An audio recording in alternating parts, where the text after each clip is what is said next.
brought food this We have time. a quorum. All right, I'd like to welcome everybody to the Ward 2, was it March 21st meeting. Thank you so much for everybody coming today, board members. So lovely to see many of you in person today. Thank you for coming. So with that, I'm going to have Tyler call the roll for us. Thank you, Madam Chair. Chair Mimi Fuji Strickler. Here, Member Schwarzer. Absent at this time. Member Fisher. Present. Hinman. Here. Keats. Absent at this time. Langdon. Here. Shin. Here, Taylor. Hal. Howell, yes, there we go. And Council Liaison Naomi Dewar. here. Perfect. And I am here. My name is Tyler Shaw and I'm the Ward 2 Community Liaison. Madam Chair, you do have a quorum. Oh, and Abigail Mayorga is with me as well. She's one of our other community liaisons. Right, thank you so much. Do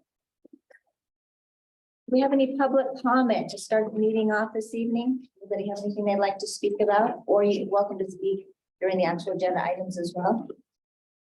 Dana? Would anyone on Zoom like to give public comment today? If you would, please just raise your hand. No? Right. All right, we're gonna next. Agenda item A3, approval of the agenda. Are there any changes to the agenda today? There are no changes, Madam Chair. Thank you so much, Tyler. Would somebody like to make a motion to approve the agenda? I move to approve the agenda. Is there a second? I'll second. Thank you, Tyler. All those in favor say aye. Aye. And approved. All right, we're gonna go to item A4, council liaison report. Sure. Hi, everyone. Good to see everyone. Most of you know I'm Naomi Dewar, City Councilwoman for Ward 2. Lot going on as always at the city. Last time we talked about the budget hearings that were going to start. And I wanted to put this on your agenda again or your radar. So next week, Thursday and Friday, most of the day, 10 to 4, we're going to have budget hearings. And it's the first time the management team will present to the council their proposed budget. And it's also a perfect time for the public to opine, public on Zoom or public here, about whether you think we should spend less on that thing, more on that thing, or something on something that hasn't even been mentioned. So that is coming up. One of the things that's coming up tomorrow's council meeting is, and I think it's pretty interesting. So the special events part of the city. Well, first of all, the arts, culture, parks, special events, all of sort of these outward facing departments have been reorganized under a new assistant city manager. And that assistant city manager is Eric Edelstein, excuse me. And Eric was formerly the manager for the Aces ball stadium and the Aces themselves. And he's taken this job back in January. So tomorrow he's going to present a reorganization of the special events specifically. And what he's going to suggest is that we take some of the money that's allocated from our room tax, which is what goes to special events, and we use it to have a person that would be what he's calling an activation coordinator. So to activate different spaces in the city, could be down here, could be City Plaza, could be the train trench covers, could be McKinley, could be anywhere. With activities and to coordinate those things. So he's going to present that to council. It's just one of the many items, but I have spoken with him at length, so I wanted to share that with you. Also, starting on Monday, this past Monday, we have a new employee, a new parks director. And so he just started. He's from Arizona, and I am just looking up his name to give you his official title. And his name is Nathan. And is it Ulyot? Do you know? I'm not sure. It's ULLYOT. And so anyway, he comes, as I said, from Maricopa, Arizona. He's had similar positions there in different parts of Arizona and in Atlanta. And so we're all pretty excited because we haven't had a parks director for about well, really only about 4 months. Jamie retired at the end of December timeframe. And so, this is a kind of fresh start. Recently, they've done a Parks and Recreation Open Space Plan, an update. They were going to present that to us, but they've decided to hold off, I think, till he gets his feet under him and reviews the plan himself to make sure he's comfortable with it. So that's coming. I had a chance to testify at the legislature on a recent bill that was proposed. It is to eliminate wildlife killing contests in Nevada. And 8 other states have done this. It doesn't mean you can't kill the wildlife that are mentioned in the bill, such as weasels, coyotes, other animals that are fur-bearing, but some are not fur-bearing. They don't require hunting tags for these animals. You can kill them at will. But the concern had been wildlife killing contests. And the purpose of the contest is basically eradication of those animals from a particular area. And prizes, money is given. The city council about 9 months ago adopted a resolution opposing these killing contests. So did Clark County. And the Wildlife Commission was set to consider it and potentially even set a season or do something. They ended up having a proposal and they were basically deadlocked at 4-5. They couldn't come to consensus. So at that point, it punted to the state legislature. And so they're considering that. So I just let them know what the city council had voted on some number of months ago. I'm also chair of the Tumwa Legislative Committee and the Western Regional Water Commission Legislative Committee. I'm on that as well. They haven't selected a chairman yet. Their first meeting's gonna be Friday. But anyway, there's a number of water bills as well. And I think most people know that I was the former state water planner and also the flood project director. But as state water planner, one of my roles was to advise the legislature on every water bill. And there were usually some 60 of them or something per session. And so I did that and I got pretty acquainted with the water law in the process, wrote the state water policy, wrote the state water plan. So now I'm doing that for Tumwa. So that's just a thing. And I'm trying to think of some other changes there too. Seems like we've had a number of moving parts. I think everyone knows that Commissioner Von Hartung resigned. So his position's open. The governor will be able to appoint that position. I assume it'll be in the next couple months. So I'm just trying to think. We also Charter had, bill? what's that? The charter bill. Charter bill is also under debate. The city had proposed 3 charter changes. One is gender neutral language. The other was retaining the at-large seat. It was set to sunset and go to a 6th ward. And I voted to do that, have it sunset and go to 6th ward. But then this proposal came up and the legislature approved that, by the way. And so we were set to do that. But then this proposal came up to not do that. In the interest, I will say in the interest of the good, I supported that too. I think there's strong pros and cons for both, frankly, I do. I think it is useful to have an at-large and at the same time, more ward members mean fewer people per ward, which means greater representation. So our ward sits at 55,000 roughly. If we had this change, it would maybe go to 44,000. So fewer people asking for stuff or needing help. On the other hand, the mayor and the current at-large think it's essential that if the mayor can't assist or people aren't working well with their ward member, they have another place to go. So there's a lot of angles at this. I will share one of my perspectives is that aside from all of those things, there is the question of how we get elected. And that is not up for discussion right now, but sometimes I think it should be. So when I first got elected, we had ward only voting for the primaries, and then it went to citywide voting for the general. So the ward would narrow the people to 2 people, and then the city as a whole would pick those people. And the thing I think that's good about that is that everyone in the city has an opinion or cares about development projects. The legislature doesn't deal with development projects, but we do. And what happens is our current world is that sometimes we get a little bit parochial. And I could be focused on Ward 2, someone else could be focused on their ward and not care as much about the other wards in terms of the impacts of development or anything else that was unique to their ward. Most things that the city does cross the city boundaries, cross the ward boundaries, but development is in one place or another place. And so it does tend to make people are not being held accountable to the electorate at large, the city at large.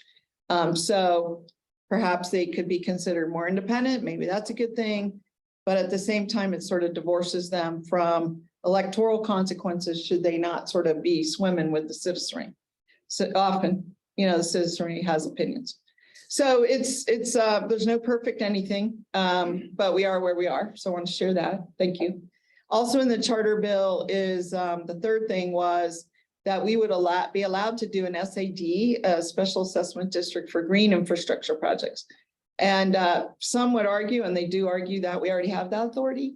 And then other people say, well, it'd be good though to get precise authority because it's best in the legislature to, since we don't live in a home rule state, that means we can only do what the legislature allows us to do. So an argument could be made that unless it specifically says you can do this thing, like for example, an SAD for green infrastructure projects, that maybe you can't. It raises a question. So whatever happens with the charter bill, we will go on. It's not life or death either way. I think the legislature will end up doing gender neutral language in some other place. We already can do green infrastructure. I'm sure whether our current at-large member is still at large or is for award, he's going to do a great job either way. So, that's where we are. Yes, question. Yeah, so I work at the legislature. The biggest question I've been hearing around this bill is why did Reno decide, yes, let's go to a 6th ward and then go back to the at-large stance? Different council members probably. It's just different over time, different people. Yeah, the legislature really wanted us to do it and we did it and they approved it through legislative bill themselves, approved our charter. So we don't get to just do our own charter. Again, we don't live in a home rule state, so we don't get to do what we think is best. We have to convince, the legislature that this is best. So maybe experience or history, maybe people felt that it was important to have these changes and the at-large in particular. I will just tell you, and I think I said this at the time, I was fairly neutral on it. Either way, it can work either way. So, but other people felt more passionately and, so those would be the people to talk to really. Yeah. Question? Anything? Any more things? I wanted to say one more thing about the legislature. So yesterday was Government Day. I think one or two council members went to have lunch with some members of the legislature with the Nevada League of Cities. Let's see, but there's some other things coming up I wanted to tell you too. There was another bill I was going to go testify on that was tangential to us. And right now it's escaping me. I believe it was on the, actually, we did not propose it or sponsor it, but our staff did speak in favor of it. And that was, they're empowering urban forestry at the state. There already is a urban forester position, but they're expanding that with a team and some money. So to be able to work with trees better with all the cities in Nevada. So of course I would applaud that. And there's one other bill that also is related to trees. So I guess it's the year of the tree, I would say. And let me think, there was one other thing I wanted to mention to you all. I'm now the liaison on Urban Historical Resources Commission. There's a lot of things I'm expecting to come up this year, everything from the Lear Theater to we're working on the California building in Idlewild. There's another focus. There are proposals to move historic homes around. So those are some things. And that too, I believe will go under the Eric Edelstein group. It's my understanding. So I think that's good for today. Just gives you a little peek into what's going on. Is there any questions from the NAB on? Well, yes. One quick question.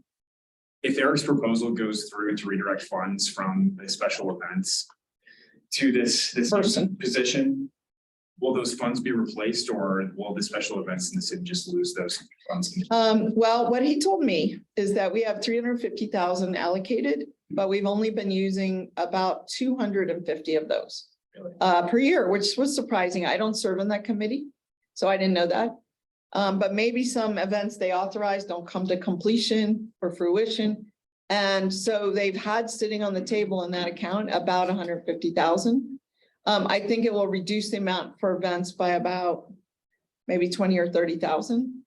So, I mean, if you care about that, would rather see the higher number, that's something to speak about. Is there a chance it's because of COVID that? At COVID, it really dropped. So in Okay. COVID, it dropped to like 20,000.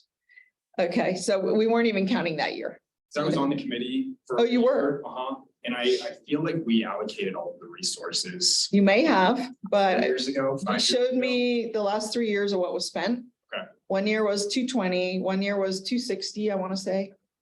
And 1 year was like 20. So, and none has been spent this year. Okay. None. Good to know. That's good to know. I had no idea. None has been spent. It's very odd to me. So are there any comments or questions in the audience about anything going on in city council? Or any issues or things?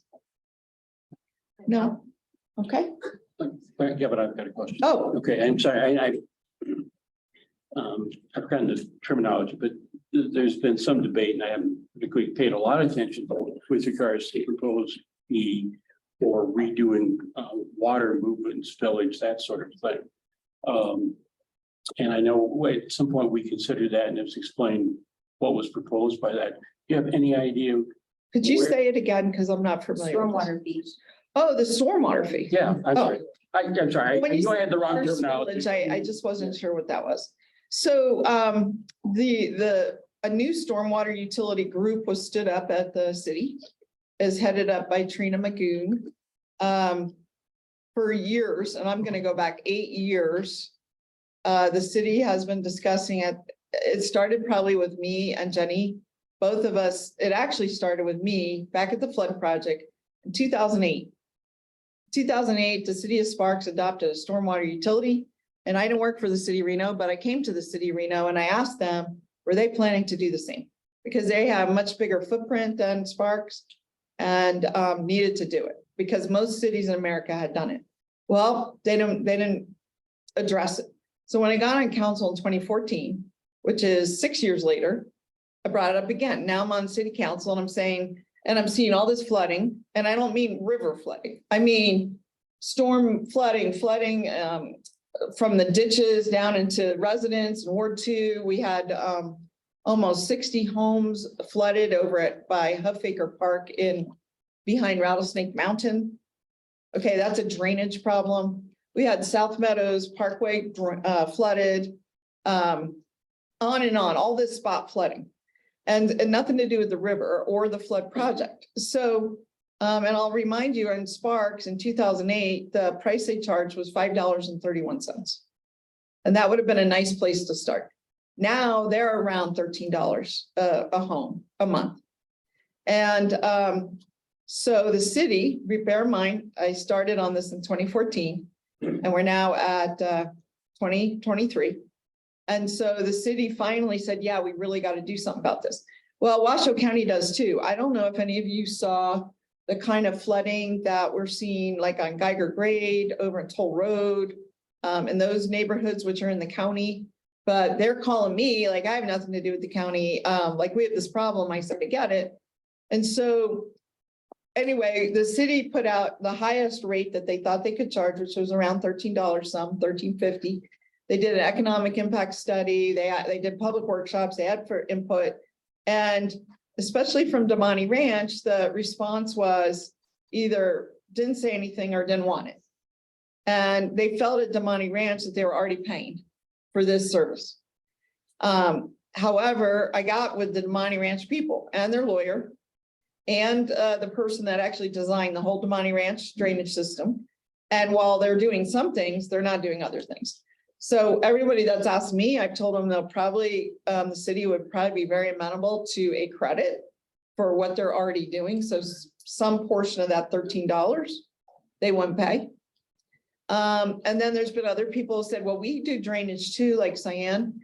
It's not in Ward 2. And just people just feel like, okay, we've paid enough, like, you know, bad time to introduce us. When is it a good time? Anyone to raise a fee? Anyone? Never. That would be never. So whether it's the price of eggs, the cost of rent, or dealing with stormwater, it's never a good idea. But at some point, we have to bite the bullet and deal with it because it's only continuing to get worse. Now, one thing I think that can be amended is the capital projects program. What are they including in this fee? How big of a, are we gonna be perfectly stormwater free, you know? Or are we gonna try to get at 80% of the problem, you know, 20% of the problem? Those are all things that the staff have to kind of come to grips with and make a proposal to us. Yeah, because I remember when we discussed it here, it made sense that this was one of those things, we were either gonna deal with it now or deal with the worst situation down the line. Correct. Yeah. Correct. And even though every development has to make sure that they do not increase water flows off their site. They have to have stormwater ponds and they have to guide the water. Some people guide their water into larger drainage systems like Steamboat Creek, which how much can it hold? I don't know. But the people that do know need to kind of make an assessment of how much it can hold and figure out whether things are working. So that's a pretty big Yeah. deal. Yeah, Okay. that's Thank happening. you. Yeah. Any other questions? Anything? I can be shorter, but okay, well, Thank you for that update on, no, the stormwater fee is a heavy lift. All the way around. Yeah. So, but necessary. So, thank you for that Yeah. update on that. Okay, we're gonna move on to staff liaison report. Taylor, what do you have to share with us today? Hello, everyone. Tyler Shaw, Ward 2 Community Liaison for the record. I have a few short updates for you today. I will start by directing your attention to your agenda packets. At the direction of Councilmember Dewar, there is a memo regarding the Dutch Bros recent activities. So that is in there for your review. but could you go over it, or do you know what it says, Tyler? Let me see. The reason I asked him to put this came across my desk, and I thought, my gosh, the Ward 2 NAB has asked about this so many times. They should learn about this memo. So let's just, what page is that on?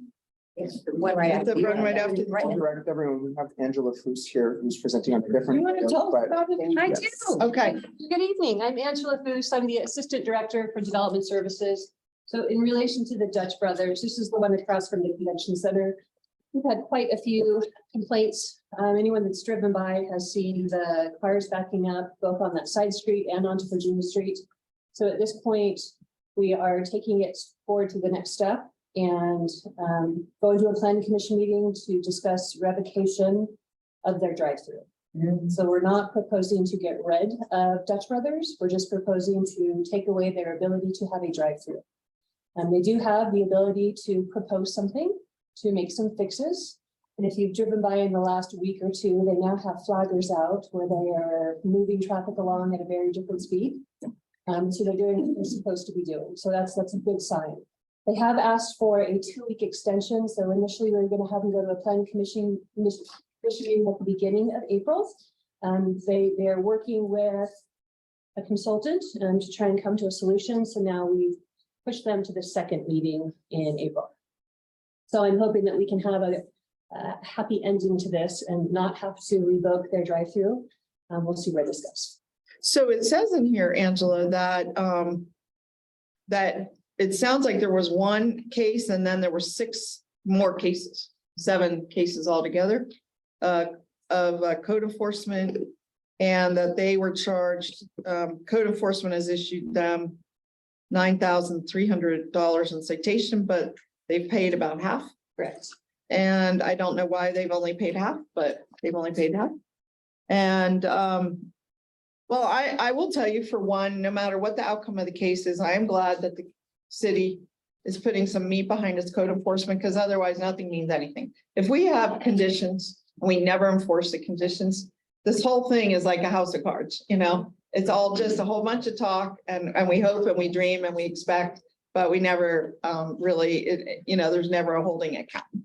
So I'm really pleased with the code enforcement group and I don't know, they're really not part of you, I guess, they're part of themselves. We work as a team, so we in development services are the one that handle special use permits and planning commission. So we are working with the code enforcement team to make sure this is the right time to move this forward. I mean, we get complaints all the time, right? We don't take every single project that gets a complaint to planning commission. It has to be something at a very serious level and something that we've tried to work with them and they haven't addressed the concerns. So this one really has been escalated to a much higher level. How many were here when it came to the NAB? I wondered. You and me. You were not here, Tyler. I don't think it was I about remember 5 years hearing- ago. Okay, so yeah, definitely not. Was that, it about 5 But I years ago? have heard a lot about this. This one. Those, Yeah. graphic incident. Yes. Let's see. Can I ask, Please. how do they do it right? Like what would, What are they doing now? well, what would solve the problem? So what they're doing now is they have somebody out there standing basically at the front where you would pull into the drive-through. And if it's full, they sorry, you have to get out, park somewhere else and walk up. Or you can just drive away and come back when there's not a line. Okay, So it's, that's what they should be doing. yeah, and it really is working. It's fine when the weather's great. Like this weekend, the weather wasn't as bad. And a lot of people were parking and walking to just the walk-up window. No, it was working. Not so well, probably at 8 in the morning when you're trying to get to work.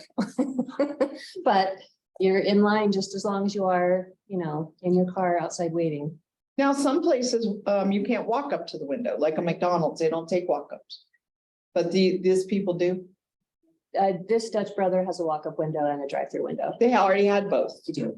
So one more question to you, because I will remind folks, when it came to the NAB was, Barry, I'll put the word dour or sour. They anticipated this problem.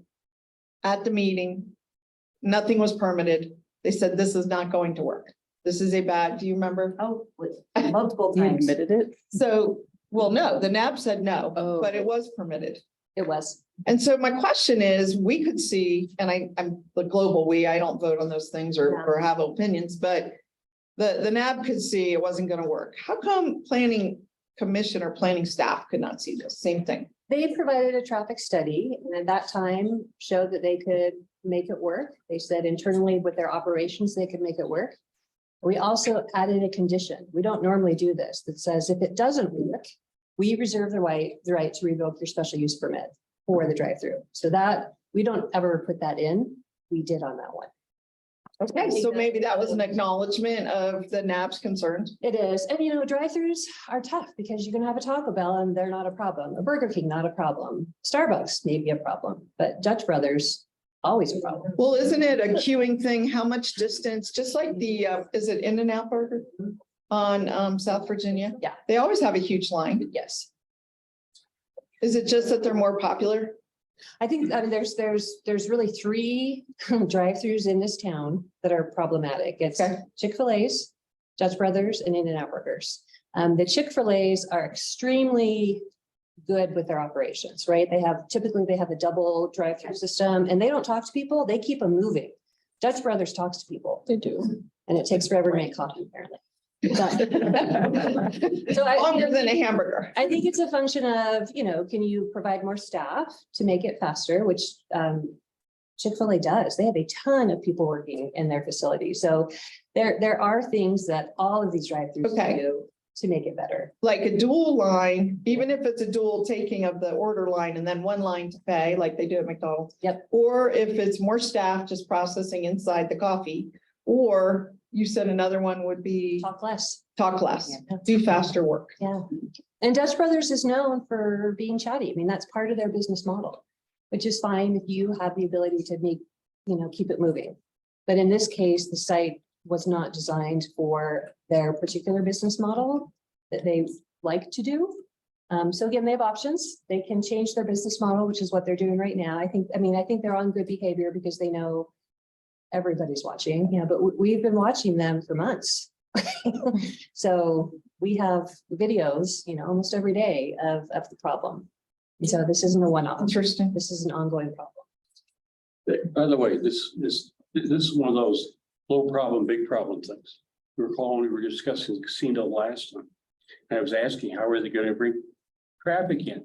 This is exactly what I was thinking about. What if they have a big, show or something there? And so they've got all these cars coming in, are they gonna back into Virginia? It's the same kind, it's a different problem, but it's the same problem. Similar. We've got to make sure the traffic on The Virginia queuing and the isn't parking. impacted by people getting into various facilities. So Well, the thing I'm hopeful about is that both Atlantis and Peppermill are on South Virginia.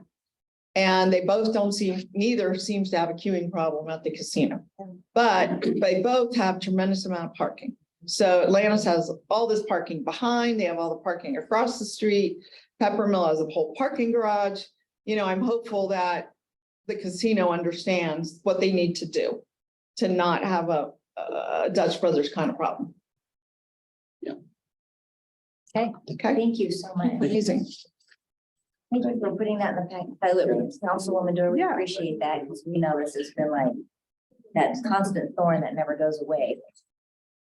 Got more? Yes, I do. I have a few more updates for everyone. I wanted to bring to your attention that NAB member Mara Langer has resigned from the Neighborhood Advisory Board.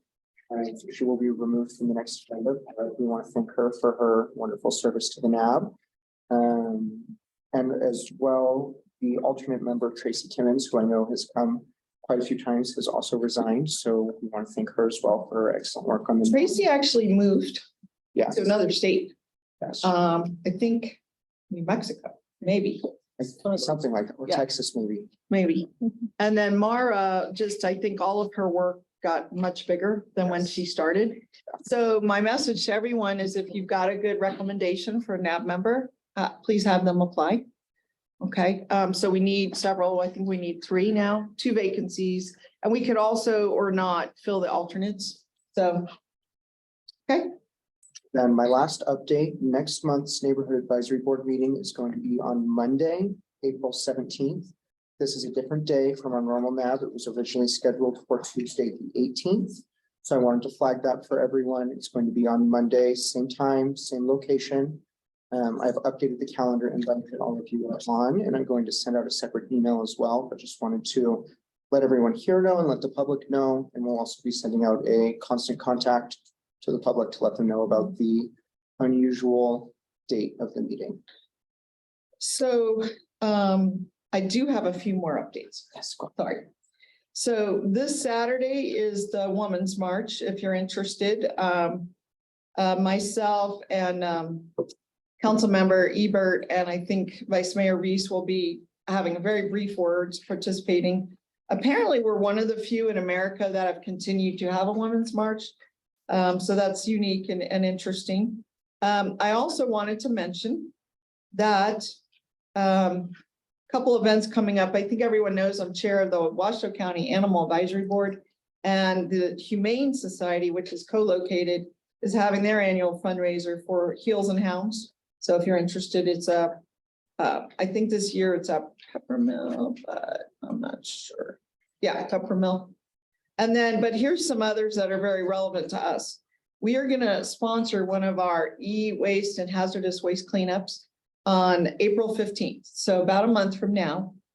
And that one's planning to be at Huffaker Park. So the Huffaker that's off Lakeside, that Huffaker, it says Huffaker Park, but I think it really is Huffaker School. Okay, so Huffaker School, the reason I'm giving you advance notice is the last one we held there, which was this fall, we had 400 people come. It was hugely popular. This is where you can get rid of your old TVs, your old computers, batteries, ink if you don't recycle it, gasoline, propane, paint, pretty much all that stuff you don't know what to do with, refrigerators, dryers, washers, white, they're called white trash or white metal. But anyway, it's the big, even though they're silver and black and every other color now.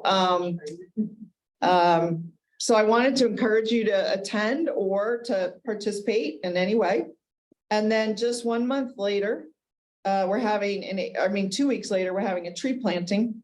Sorry, 2 weeks later, sorry, let's start again. April 15th is the cleanup. April 22nd is Earth Day. Okay, and it came off my calendar, sorry, that's why. Then April 29th is, April 28th is Arbor Day, so April 29th, we're doing a tree planting. Some things to look for. And then right around the corner from that, we're doing another community cleanup, May 20. This one will be down in Damani, is what I'm thinking. It says TBD, but, and this one, we will not only do E and hazardous waste, will also do general garbage. And that includes green waste too, although it won't be recycled. Okay, but if you have a lot of that, you could bring it. So a lot happening in these spring months, everything's sort of backed up from the winter and all the snow and so on and so forth. So here we go, from the spring season of events. Okay, And where would somebody find all those events? so great question. Have we posted any yet or? So the community cleanups have not been posted yet, but they will be posted soon, particularly the April 15th. But they will be posted on the city's editorial calendar on the reno.gov website. And we will also be sending out notices to the constant contact list for Ward 2 for the cleanups. So if you're interested in receiving that notice, you can either sign up on our reno.gov website, or you can just give me your email and I can sign you up for those newsletters. But you should get all sorts of notices. Okay, cool. Thank you so much. Last time they publicized this on TV, and I think that's why I had people from Cold Springs, Story County, Pleasant Valley, Ward 4, you know, Sparks. I mean, we took all comers. It's not like we said, if you don't belong in Ward 2, you can't come. So we're happy to take everybody's trash. Okay. And there is, by the way, the other wards will also be sponsoring these kind of cleanups too, this time. And also E and hazardous waste, they may try as well. So, Great, thank you. Councilwoman, can I ask one more question? Yeah. Before we dive in? I saw something about, I noticed maybe of a bill going through the legislature that would potentially bring guessing city sewers further south out into the county and force a lot of the folks who are on septic systems to I tap. think that is restricted to Clark County, It was Clark. but I'm not I saw 100% our positive. county- Or county commissioner for the southern end of town talking about it, so I wondered if. Really? It was going to impact, he may just have a vested interest as a Clark, but I will assume it's Clark unless I hear that. Okay. Thanks. Thank you. Anything else? Nope, those are all my updates. Thank you, Madam Chair. Lots of things going on. Now we're going to go down to business items, B1. We have a representative here from the Reno Fire Department to give us our quarterly update. Welcome. Thank you. My name is Roger Mooney, Battalion Chief, Reno Fire Department. Have a handout here for each. This is, I'm sorry. We can do that for you. Wonderful, thank you. And I brought extras if anybody from the audience would like to see these as well. What we have here, of course, this is Ward 2. And the firehouses that cover Ward 2 are stationed. And if we can step one step that way, then you'll be on the camera. And the Zoom people, Yeah, there you go. Okay. Great, thank you. But the firehouses that cover Ward 2 are Station 3, which is just here on Moana. That's a 3-company house. We run a engine, a truck, and a 2-person med rig out of that station. And then Station 12 is down on the Monte. That's a one company house. We run a fire engine out of that house. And we have Station 7 too. Did I look past that? On my form here, it has it down as Ward 1. Well, it moved It did. Okay. back in last January. Okay. Yeah. All right. So it's now Very part of good. Ward 2. So, so Station 7 is up on Skyline Boulevard, and that's a one company house as well. We'll run a fire engine and a brush engine out of that station. Those apparatus are cross-staffed. The paper I handed out is for January statistics. We had the administrative assistant who normally runs these numbers retired. And so we didn't, that was a vacancy for the month of February. So we're running a month old here. And we just started just 2 weeks ago with our new assistant. So in the future, we'll have more accurate numbers, more up to date. But as you can see there, Station 3, again, that's a 3-company house. But for the month of January, they ran 651 calls out of that station. That is, again, spread out over the three pieces of apparatus. Station 7, which is about middle of the list, they ran a total of 79 calls. And then Station 12 ran 322 calls. Each of those represents the amount of growth that's going on. 12 is an incredibly huge district for the Reno Fire Department. Again, with only one 4-person company covering that, there's a lot of time, a lot of wheels in the district out covering calls. As you go across on that list, there's a breakdown of the fires, the EMS, and then the other calls. But our primary burden is fire calls and EMS. For District 3, there was 12 active fires in the month of January, and then 404 EMS calls. And then the balance were public assist, good intent, different calls like that. District 7, they had 1 structure fire and 52 EMS calls. And then District 12 was 1 structure fire and 188 EMS calls. So that is the call volume represented on that. There's a website that is being worked on currently by other members of the city that will post these numbers and update them daily. And they're hoping to be able to get it down to where it's an hourly update. It is in beta right now, so it's not public, but soon enough it will be. And so in a future meeting, I hope to be able to present that to you. So, I've got a question on these Please. numbers. So it's interesting, if you look at Station 1, they had 34 false alarms, but 25 fires. So it's a pretty close relationship. Whereas on Station 12, there was only 1 fire or 32, almost the same amount of false alarms. Is there anything that would account for that? Not that I have a good answer for. No. Okay. Any other questions? I do say, by the way, sometimes I think the fire department is misnamed because it provides so many other services.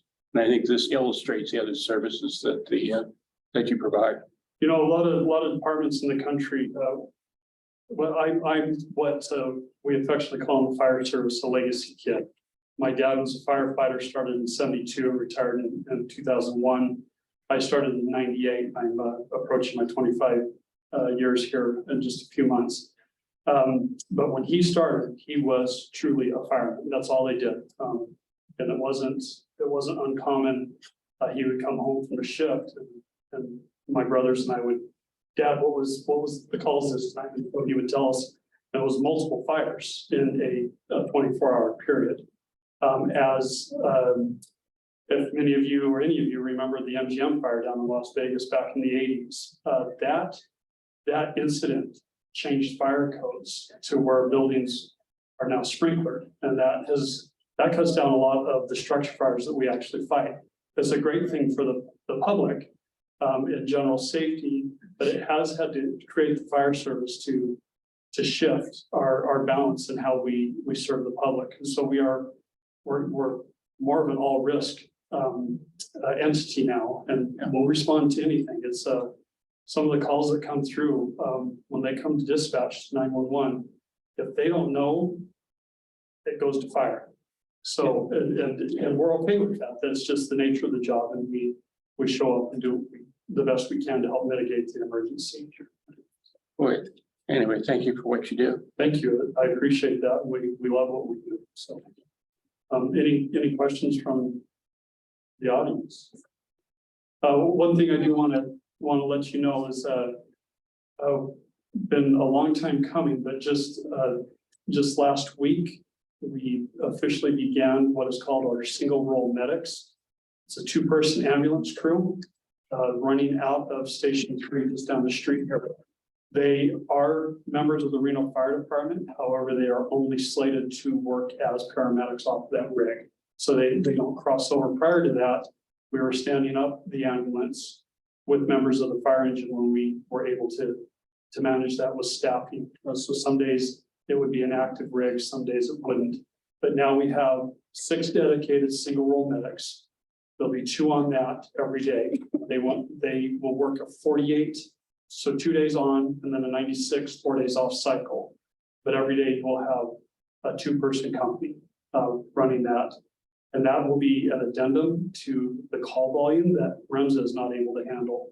And so as members of the city of Reno, at least District 3 and then into District 6, which is Mariloma, District 12, District 7, you won't really see a difference. You're gonna have people showing up to assist, but there'll be a faster response because of the location coming out of the firehouse.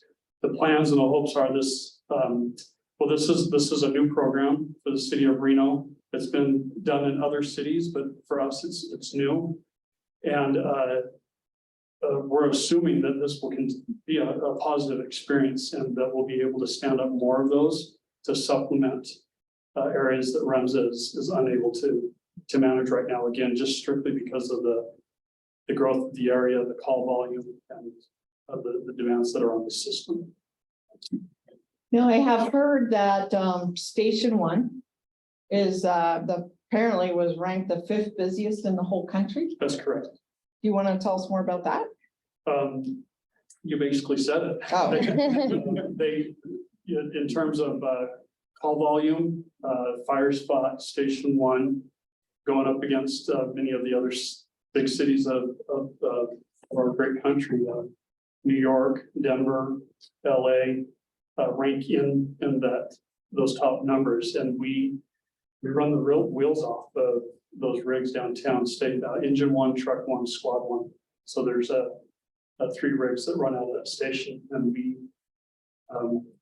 it's a high volume station. Do you know the latest on the new fire headquarters?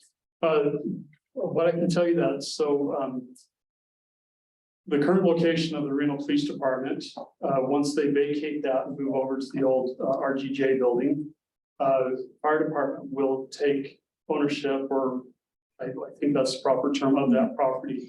The old police station is slotted to be leveled, and then a new fire central to be built up. Plans are that it will be a 6-bay station, which will be able to hold a truck, 2 engines, a battalion chief, and various rescue vehicles out of there. It will have a large living quarters to be able to manage that size of personnel that will be there, because every engine and truck in the city of Reno is a 4-person crew, and the rescues and squads are 2-person crews. So there'll be a minimum of 10 people working out of that, but possibly a squad and a med unit working out of that. So 12 to 15 people working every day out of that station for 24-hour periods, as well as admin is, there's talks, at least on the 4th floor of City Hall, that Relocating. fire services would move there, including fire prevention and admin staff. That is, we don't get to take the property till police move on. I don't know what their time frame is on that. And then after that, it's probably as little as 3 years, but probably closer to 5, maybe 5.5 years before we'll see that as a functioning station. So, but that's a big deal for us. We're very excited. Well, for moving that. out from a tent. You know, absolutely, yes. I mean, You know, the tents, you know. Sprung structure. What we affectionately call them, one is Station 21. 21 is down on the Grand Sierra property. Station 1 is at 4th and Valley. Those were intended to be 5-year temporary buildings, and I think we're at 12 years on both of those structures now. The beauty of the fire service, the firemen and women, is that we adapt and overcome. We love our job. We do the best we can of the conditions that we're given, but the buildings are showing their age, and so a new structure, permanent structure will always be welcomed, and we look forward to them. cool. Ward 5 has 5 fire stations. Ward 5. Ward 5. That's correct. So is that a product of like the last redistricting? But they've got 5 stations. I mean, I think that's interesting that in Ward 5, they've got 5 fire stations. Well, they may have lost one of those too. I mean, the If they one add that one, they says lost- Station 1 may actually be in Ward 3. at this point? But I my can look figures it up. don't bear that, and I don't have an answer for you why that. Yeah, is, I just thought, it was just based on the sheet, it just seems interesting that Ward 5 would have 5 stations, so. So are they all busy? I mean, do they? I was just wondering, because it just seems like that's a lot of stations for. Yeah. For one ward, so, Your question, are they all busy? yeah, I mean, Yes, with the growth of the city, when I started in 1998, the outlying stations, so Station 9 out instead, it wasn't uncommon for them to have a 2 or 3 calls in a 24-hour period. Station 9, now the last year, they run an average of 10 calls in a 24-hour period. But to compare that to downtown, they're running 22 to 27 calls in a 24-hour period. So the call volume is picked up throughout the city, and it's just density. You know, it's people moving here, people like Reno yeah, for sure. You said it's Fourth and Valley? is where the current tent, Station 1 is at. Yeah, so that's in Ward 3. Okay, So I will, they might want to just pull up the ward map and then just remap them. I'll reach out to the admin assistant who puts this together Yeah. and let that be. Because I'm thinking, that seems like a lot of fire stations in one ward, so. All right. Thank you for your time today. You're welcome. Thank So you. nice to meet you. Have a great day. Thank you. Night. Moving on to B, two presentation by City of Reno planning staff on the process and procedures for development projects that require a public notice. Welcome, we've got Brooke and Angela with us today. All right, one moment while we get set up. Perfect. So again, Angela Foos, I'm with Development Services. We here, we're just trying to reach out to each of the NABs and give you guys just a little bit of an informational presentation. We've had a lot of questions over some projects that are NABs and others do not. So we wanted to come and just give you guys a high overview of how that process works. And then better educate you on why you see some projects and other projects you see developed and say, how come I didn't get to review that? So just a little bit of background. Development services is anything related to building, zoning, planning, engineering. So we're really kind of at the forefront of all things related to when a project comes in the door, to when it's built, to when it's constructed, and then other departments take over the business license and the code enforcement. So we wanted to give you just kind of an overview of any type of project that comes in. Here's the process they go through. So let's say a Walgreens comes to town and says, I'm looking to open a new location. So I'm going to work with my real estate agent and find a site. So the first thing I do is they say, what is the site zoned? And would it allow a Walgreens, right? Step one, no matter what your business is, check to see if the zoning allows this. And you say, yep, the zoning allows a Walgreens at this site. So step two, let's design the site. Let's figure out where the parking is going to go, where the landscaping is going to go. How are we going to get in and out of the site, how that drive-through is going to work. So they usually bring in their architects and their engineers and their whole team of designers to put that plan together. And then they either have to go through a public hearing process, right, where they go either to a NAB or a planning commission or city council to get it approved, or they can go straight to a building permit. Re-review it through the building permit process, then they build it, and again, then they get a business license, and that's kind of the overview of how all development works. So then the question is, how do we know what project triggers review by these different boards and agencies? And there's basically kind of 3 different levels of review. One of them is the administrative review. This is all before you get to a building permit stage. So you can either do a 30-day review, which we call like a site plan review, where our staff reviews it, we send it out for comment, send it out to departments to review, like the building department, the fire department, police department. So that would go through just what we call the administrative review. And then we have projects that trigger additional review, like a conditional use permit, which is something you guys see quite a bit of, or a tentative map. Those things require more of a 3-month review process.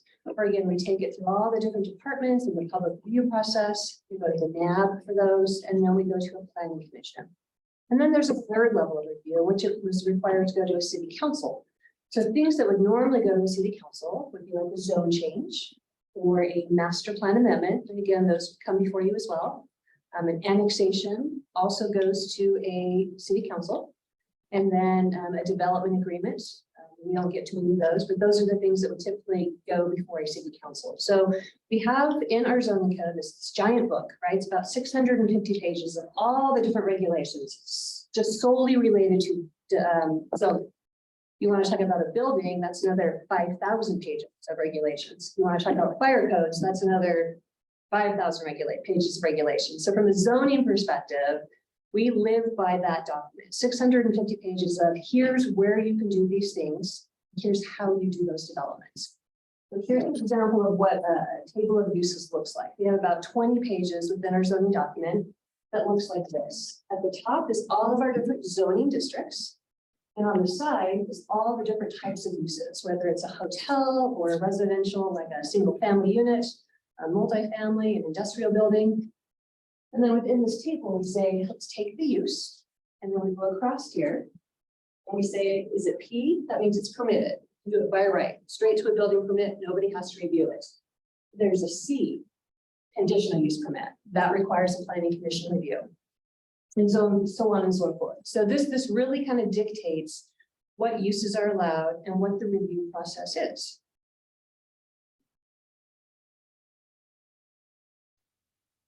So then the question is, well, how come some of these go to the NAB and some don't? So anything that requires just a building permit does not go to a NAB. Mind you, we process about 10,000 building permits a year. The projects that we review that go to a public hearing or to an administrative review, last year we processed about 87. So if you compare 87, again, it takes about 8 planners on staff full time processing these types of applications versus 10,000 building permits a year. We obviously can't have every building permit come to review before a NAB. We need a lot more staff, and you guys would need a lot more meetings. And you think about it too, is, how come some big projects, like we had a big industrial project a couple of months ago that got developed and did not go to a NAB and did not go to a planning commission. It is all based on what is the zoning and what is allowed in the zone. So the big one that I think we've been talking about, at least with Councilwoman Dewars, there's a big project in the South Meadows area. It's right next to the freeway. It's not in a typical zoning district. It's in a planned unit development. So you guys see quite a bit of these as well, right? Planned unit developments are completely separate documents. So we talked about zoning being 650 pages. Planned unit developments are completely separate zoning regulations for a specific area. And we have, Brooke, would you say maybe 40 different PUDs throughout the city? Yes. A lot of them. So there's a ton of different regulations depending on where you're out in the city. South Meadows has several of these different ones. North Valleys has a bunch of them. All throughout Reno, we have separate planned unit developments. So when people say, how come an industrial development didn't come before us? Well, there's always a reason. Well, what is it zoned? Is it in a planned unit development? Does the zoning allow it by right? Right? Many steps we go through. But big picture again, the projects that you guys review is anything that goes to a planning commission or a city council. This is a staff level review, meaning that 30-day review. We have 30 days to review it. So those just timing wise don't have time to go before a planning commission or a NAB. So we review those. We do public comment. We send out courtesy notices. All of that still gets vetted through the neighbors, but they don't go through a formal NAB process. Things that, again, that the NAB doesn't review is those 10,000 building permits that we review in addition to all of the other projects. Go ahead. And then in terms of public noticing, there's a couple different layers, and I will tell you how we are different also from other jurisdictions, we being Reno. So anytime one of these big projects comes in that requires a planning commission or a city council review or that 30-day administrative review, within a week of getting that application, we send out a postcard. And that goes to anyone within 750 feet. We call that a courtesy notice. So it just basically puts you on alert that there's a project in your neighborhood that has submitted an application. And then again, before it goes to a public hearing, we send out another round of postcards to say, here's the date of your planning commission hearing. But also goes to city council, we send out another round of postcards. So anything that has to go through that public hearing process, there's a couple different opportunities where you're going to get a postcard in the mail. Now, the challenge with when an application first comes in and send that courtesy notice to that first postcard, It's just before we've had time to look at the application and say, let's do a deep dive of, what's missing, what's not, what does staff have major concerns with? So within that first week, we have to say this is when it will be scheduled for the NAB and the planning commission and the city council. Keep in mind, these applications come in and we spend months with staff and the applicant vetting them. So, you think, oh, we just submit it and then it goes to planning commission and nobody really vets this, and nobody takes our opinion into consideration. Not true. We spend a minimum 2 to 3 months on every project that goes to planning commission. And that's just the timeline to get it there. So as part of that, we are looking at what are the neighbors' concerns? What are the NAB's concerns? What are the concerns from fire and police and business license and all the other departments that review it? And then we work with the developer and say, we've got issues with this. We can't really get a yes on this. Can you modify this? The lighting's too tall or too bright. We're concerned about truck traffic from your industrial building impacting the neighbors behind you. So we really try and work going back and forth with that applicant. What does that mean? I mean, sometimes we don't follow the schedule that we thought we were going to follow. So when you get that courtesy notice and you see, oh, it's scheduled for a NAB next month, I'm going to be sure and show up, and then it's not on the NAB, know that there's a reason they had to pull it, typically because we weren't comfortable with any of it, or we had some major changes. And we didn't want to come present to you on something that was going to be so significantly different, right, than what was moving forward. So we'll have them slow it down, rework it, and then get back on the NAB agenda. So that does create problems again when all you're looking at is that postcard. So we do have a couple other methods for you to figure out, well, what happens when the date changes? Let's go ahead and skip to the next one. So we do have this link down here. This is on our City of Reno website. This provides links to all of our different meetings. So all of the NAB agendas are on there and planning commission agendas.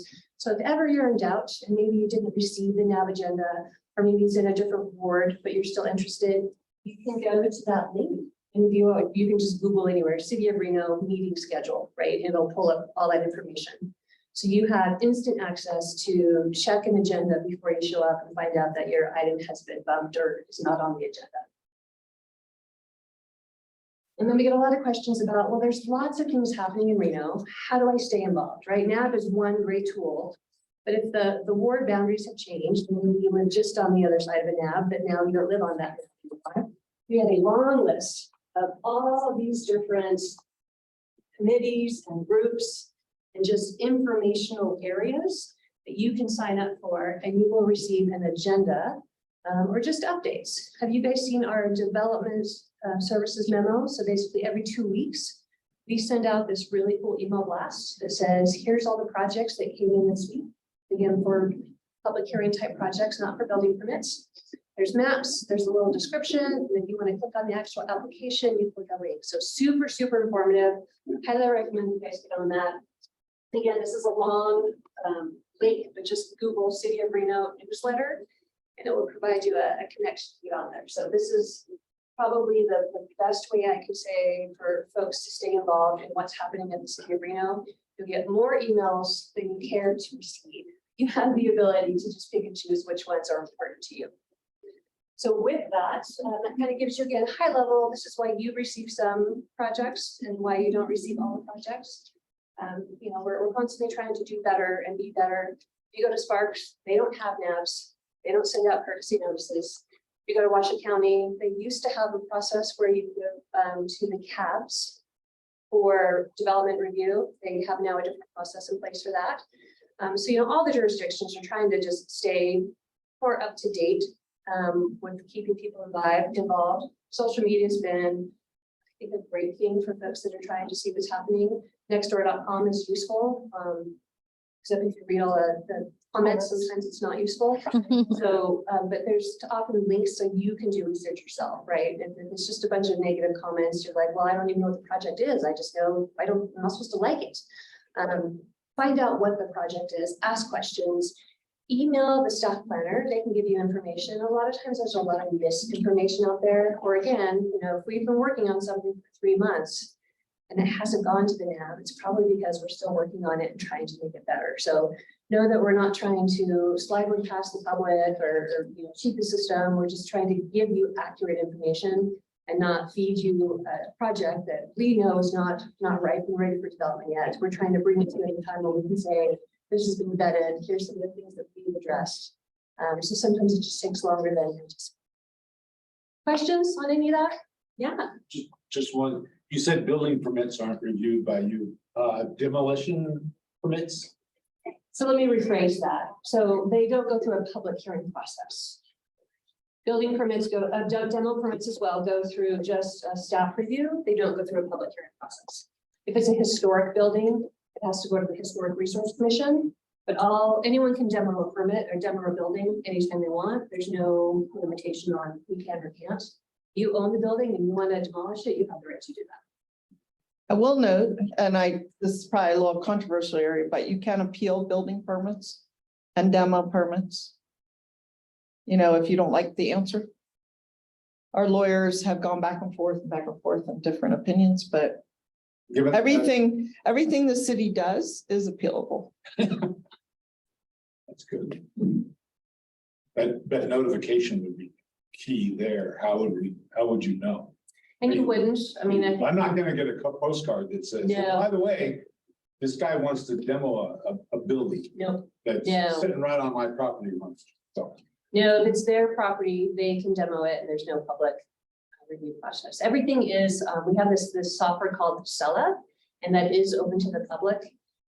So if you ever wanted to just plug in your neighbor's address or your address, it'll pull up building permit information. So if you're suspicious that your neighbor's doing something, you can go pull up that information and see if they've submitted it. that's, how do you spell it? ACCELA.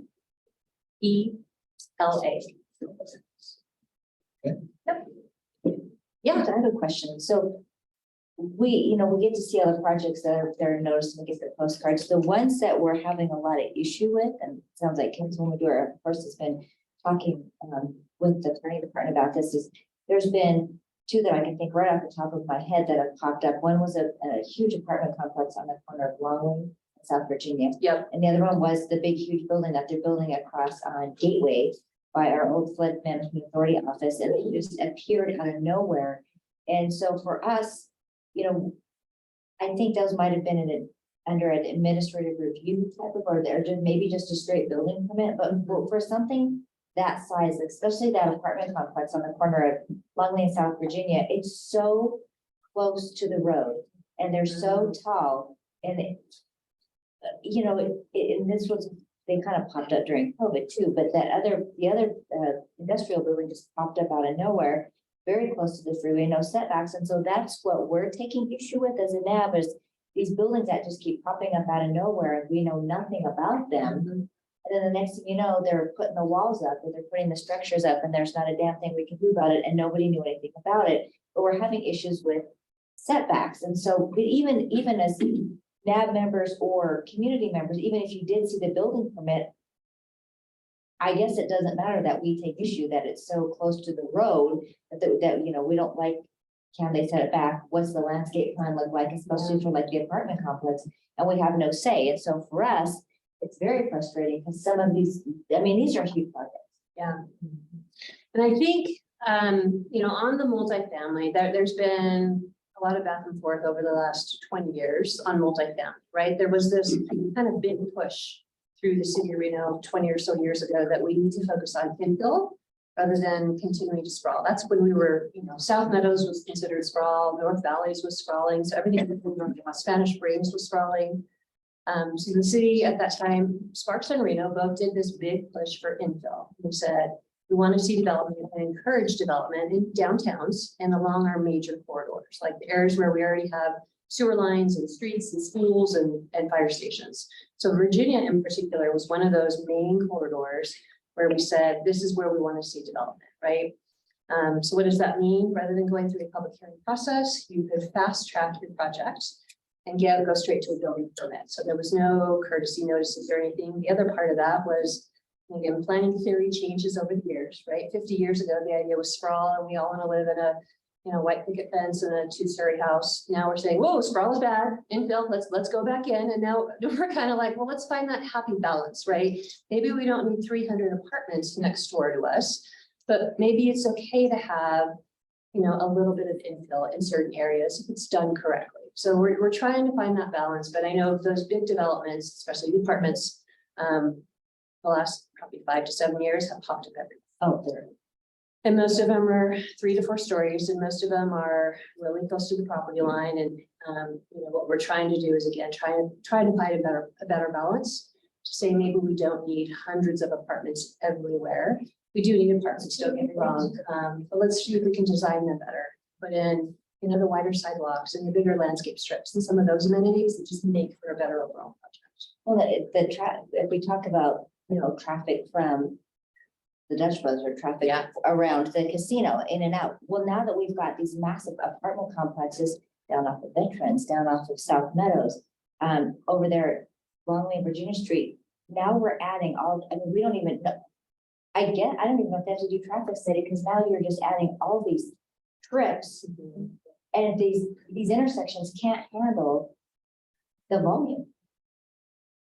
It's tough. I mean, it's just, that's the good thing and the bad thing about PUD. So South Meadows is a great example of a PUD that contemplated having a lot of housing and having a major development like a commercial center, right? They contemplated where schools were going to go and where parks were going to go, and they put in really wide streets to accommodate that. So that's where I would say a planned unit development has been successful. It's built out over 20 years, and they figured, you know, how do we make it so people can live, work, and go to school, whether it's industrial or a tech center, all in the same neighborhood.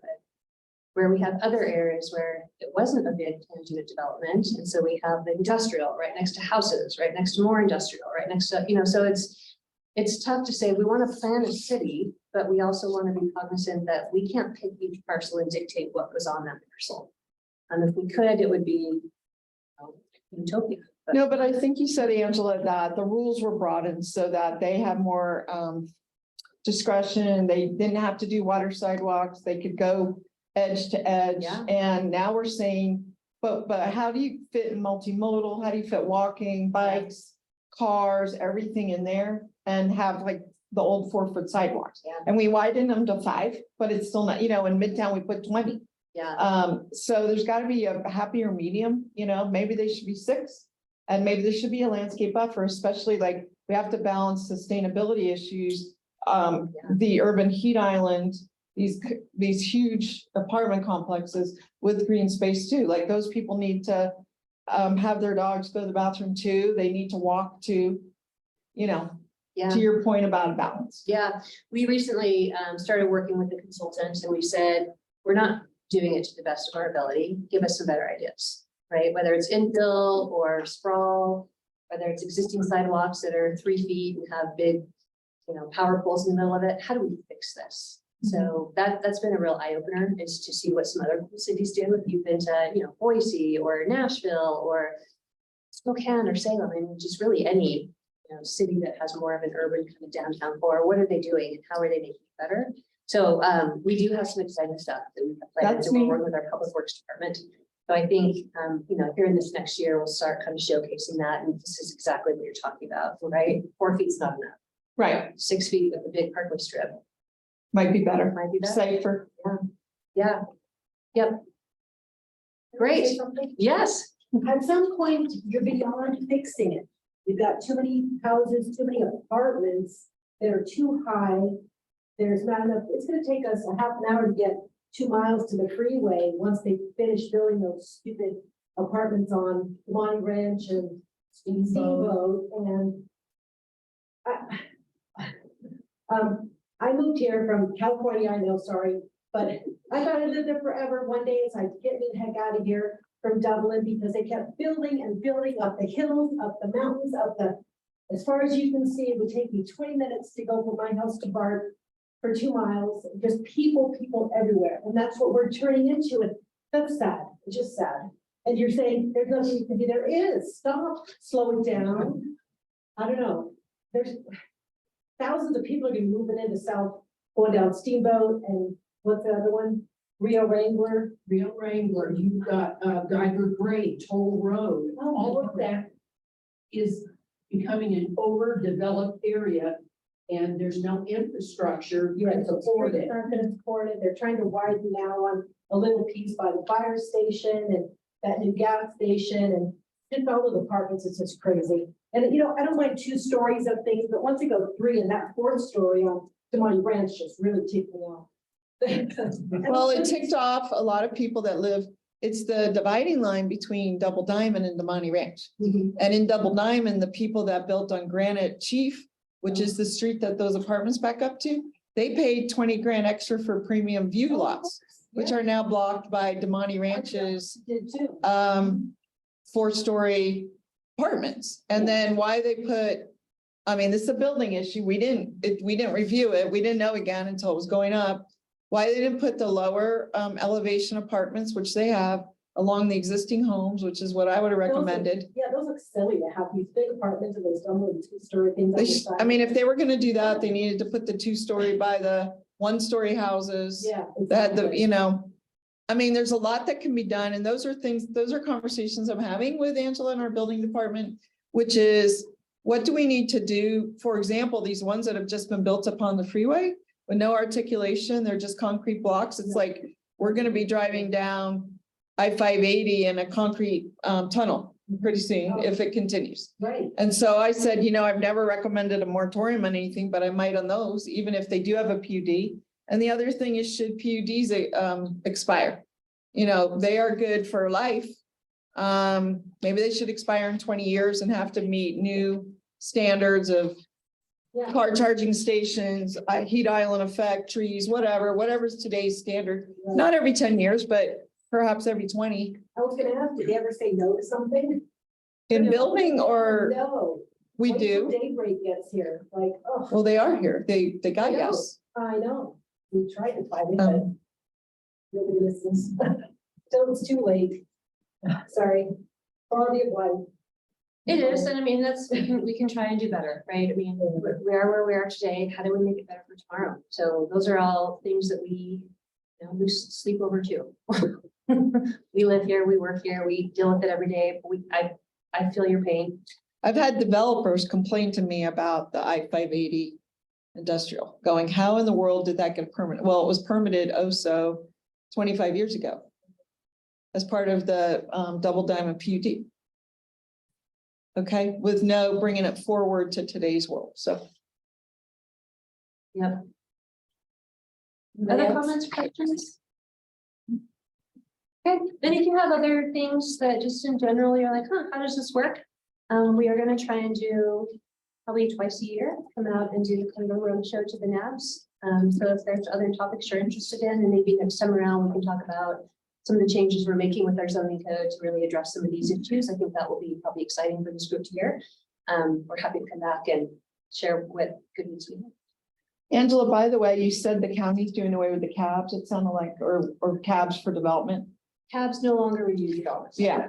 So I just had a complaint yesterday about that. I don't think everybody knows that. And so they're like, why hasn't XYZ met with his constituents on, you know, in the cap on development? And so I don't know that they figured that out yet. And I don't know that the populace is generally supports that, but maybe there's other ways They do that have they're different participating. process. Yes, so each development project, if the county staff feels that it's a big enough project. Okay. Has to hold their own neighborhood, Okay, so it's sort of, replacing the caps for development Yeah. projects.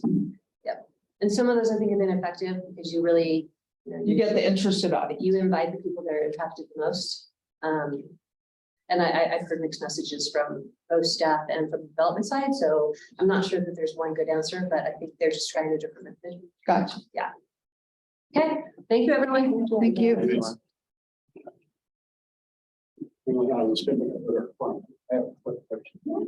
a non-map matter, just letting you know. All right, we're gonna move on to the development projects. We're gonna move on to B.3-1 LBC 230048. Shepherd of the Mountains. A request has been made for a zoning map amendment from single family residential 3 units per acre to public facility. The 2.06 acre site is located on 2 parcels on the northeast corner of Lakeside Drive and West Putnam Lane. This site has a master plan designation of suburban mixed use, and with us is Al today. Al, please come and join us and welcome. You're so welcome. It's down about, just about right there, my friend. That would be perfect. And we could move the camera. I don't. Let us know if you want to change. My name's Alice Belt, and You look. I'm a property trustee for Temper of the Mountains. Let me preface my report here. We're not doing any development with this one. So we are asking for a rezoning from single-family residential to public facilities.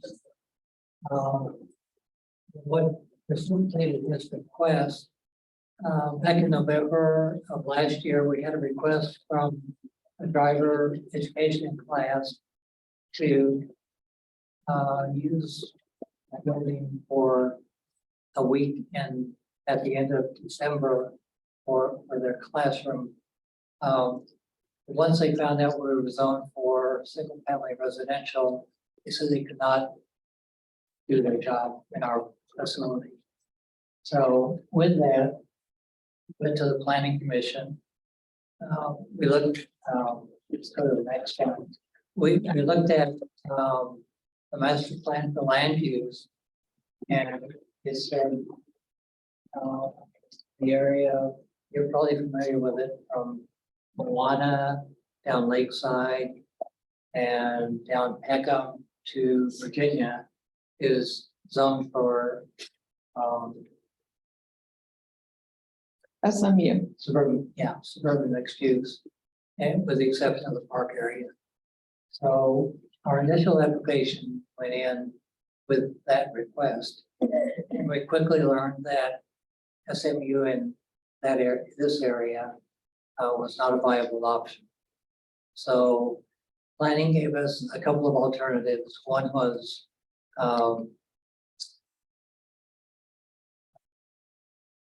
the other was neighborhood commercial. So we decided we were more of a public facility than commercial establishment. So the PM zoning. So I took an excerpt out of the newsletter that shows our area as SF3, the 2 blocks in the middle. And on the south of us is zoned for single family.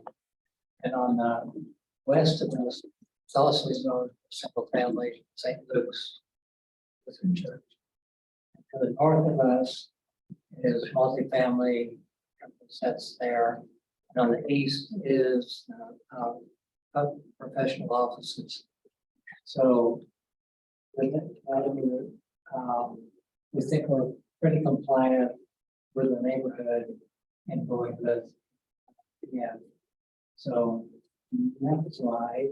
So are you saying that the whole desire, I mean, going through the zoning process costs money and it takes time? And when you're all finished going, if you go to PF, you would be able to have a driver's class there? And you're doing it for them, or you're doing it for some bigger purpose? Just for, I'll get to that slide. Oh, But yeah, because we're just looking at 3 issues in that zoning. Church assembly, school, and adult education. So there's no agenda to put in. Well, I'll show you. okay. Okay, so here's our property. From the Motion County database. So it shows a church on the left, and there's a little segment of our school building just on the side of that. And so there's open lawn area to the east that we use for soccer camps and things of that nature with the community. And if there were a shot in the middle, it would be the parking lot, rest of the school, and our playground facility. So moving on. On the site plan, We have the church and the school. And I wanted to kind of show lot size. For SF3, the setbacks are 5 feet on the sides, which EF is the same. And however, the setback from the front under SF3 is 30 feet. Under PF, it's only 10 feet. It requires landscaping through that whole area, except parking lots. So, and again, existing site plan remains unchanged with this. No modifications are anticipated for this zoning change. So moving on. Allowed permitted uses under TF. We're just looking at the first 3 religious assemblies, schools, adult education. Whereas it would allow adult governmental facilities, number of things. Single family is limited to basically single family groups. Suburban mixed use would have brought in a whole bunch of other possibilities that site could be. So, more slide. That's it. Could you go back? Under allowed permitted uses though, the ones you're not contemplating now, but could be done in the future. Childcare is often found in connection with religious organizations, schools. Medical facilities, well, we're looking at putting medical facilities at a Neil Road Recreation Center. You know, which I think is public facility, the recreation center. Okay. But it says multifamily, so you could tear down your church and put up an apartment building. Yes, we could. Yeah. So a group home, those have been very controversial in the city of Reno. Like they're just slotted one up in Somerset. It was very controversial, huge opposition to it. Now, group homes are generally allowed in residential. Right. But a different kind of group home. So they're under 2 different categories. They can go in 2 different zonings. I guess you could put up a library or museum right there, general office. There is general office nearby. Right next to the professional offices. Right. So I guess, you know, what happens when you change the zoning? We just heard this conversation. Once you change the zoning, I don't know that you would have to come back to, if you wanted to tear this down and build a fill in the blank general office, if you would have to come back in for a permit, I guess Brooke would know. Let me speak really quickly to that. Hello, my name is Brooke Oswald. I'm Associate Planner with Development Services. So as we're looking at these uses, that would allow them by right? They're allowed by right. But because when we look at that map, they're adjacent to that residential Yeah. development. So we have what's called our residential adjacency, which would kick off a minor use permit, would come in, and that would be that administrative review that we could look and apply. But if you, It was like a CUP. and that still doesn't come to the NAB, and that still doesn't come to planning. Correct, that's that. 30-day In contrast process. to a SUP. Yes. Yes, exactly. Well, not the SUP, we're on CUP. That's Right. the old one. Was I the said in SUP. contrast to, isn't there, don't you So still we have? have a CUP. minor and conditional, major. And we have the minor, or the MUP is what it will be. So the MUP is that 30-day review, which would be looking at that residential adjacency and potential impacts on those neighboring properties. So I guess on behalf of the people that live in that community, which I'm their council member, what is driving this? It's just to do adult education training, or is it something else? Like I say, to make it available. Our initial construction of the church building was done by conditional use. The school building, conditional use. We had a preschool program for a special use. So we'd like to be able to just do programs without having to do it. I mean, each time. So you might build more religious buildings. Each of these has required in the old days, special use and now conditional use permit. Work. So, yeah, but in the past 3 years, we've actually torn down buildings, built parking. So what I'm planning, even though we've planned over the years, had and looking at it internally, just an entry narthex that accommodates gathering, or even expanding the church to the north, or even adding another school building, but the demand just isn't there. Okay, now, but anyway, what, I guess just for the NAP, what it would allow is that they could build this without coming to the NAP. This would be their stop, is this right now today, right? Right. Not that that's a bad thing, I'm wanting to put it very clearly so we all understand what's going on. Or is it better in a residential area to have you keep coming in for permit? I don't know. Well, and the other thing that impacts is, we had requested a construction loan, but because we were zoned, you know. SF3. Well, yeah, so that, because they wouldn't give us a loan, Really? really. Incredible. I mean, that seems like a key piece of information right there. I would have maybe reduce it on a number of properties. So the financing becomes. Any other questions? Ralph? No?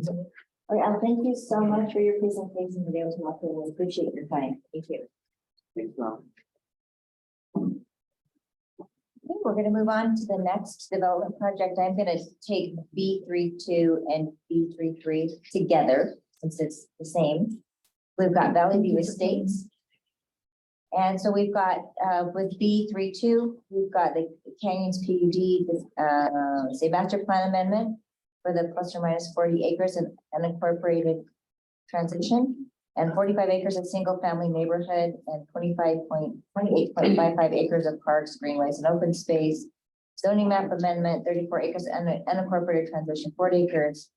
This is a lot of numbers. And then we're gonna go to, we'll go to the next one. B33 is gonna be ANX and annexation, ANX 23-0002 with Valley View Estates annexation. So with us today to explain all these wonderful things that they want to do, we've got Mike. So Mike, thank you so much. But Mike, are you at the right place? It says Ward 5, so I'm not sure. There was I had an assistant in our office help me, and there was a little mix up when she looked at the agenda. Oh. Ward 5 was last night. Oh, So we had a project in Ward 5 last night. It said Ward 2. two, So I okay, apologize. gotcha. Good evening, I'm Mike Bailey with Christie Corporation, representing Valley View Estates. Chris Tormey and Chico McCauley, the property owners that are involved in the request, are here as well. Let me see the next slide. So I know that's a lot of numbers to absorb, but I'll try to explain. So this is an annexation request of 80 acres. It's currently within the sphere of influence, so it hasn't been annexed to the city yet. We're requesting that that be annexed. And then a master plan amendment to redesignate that 80 acres from what's called unincorporated transition, which is essentially a holding pattern for the areas that are within the sphere, the single family neighborhood. And then a zoning map amendment to amend the approved Canyons PUD to bring that property into the adopted planned unit development. Next slide. So this is the location, and I apologize, it's hard to see when you see that. This is Valeria Mine Drive here. The Canyons PUD that was approved is directly to the north and to the east, and I've got a slide that will show that. Next slide. Some view from the site itself, a good reference point is if you've been out, you can see Tulare Mine Drive, the water tank. It's kind of a good landmark that people recognize. So these are some like looking northwest. Next slide. And a couple of views looking back the opposite way from Tulare Mine Drive. So these are taking right down there by the water. Next slide. As I mentioned, we are proposing to annex 80 acres. It's designated as tier 2 in the Truckee Meadows regional plan. So the tier two is more like a suburban envision for suburban growth, where tier 3 is kind of the outer fringe of the city. Tier 2 land We would amend the Canyons PUD to include the Valley View Estates Village, which I'll get to in just a minute. Ultimately, this could allow for up to 38 single-family homes. And that's a theoretical maximum on the density. When you apply the city's hillside ordinance and the grading standards, that number could come down.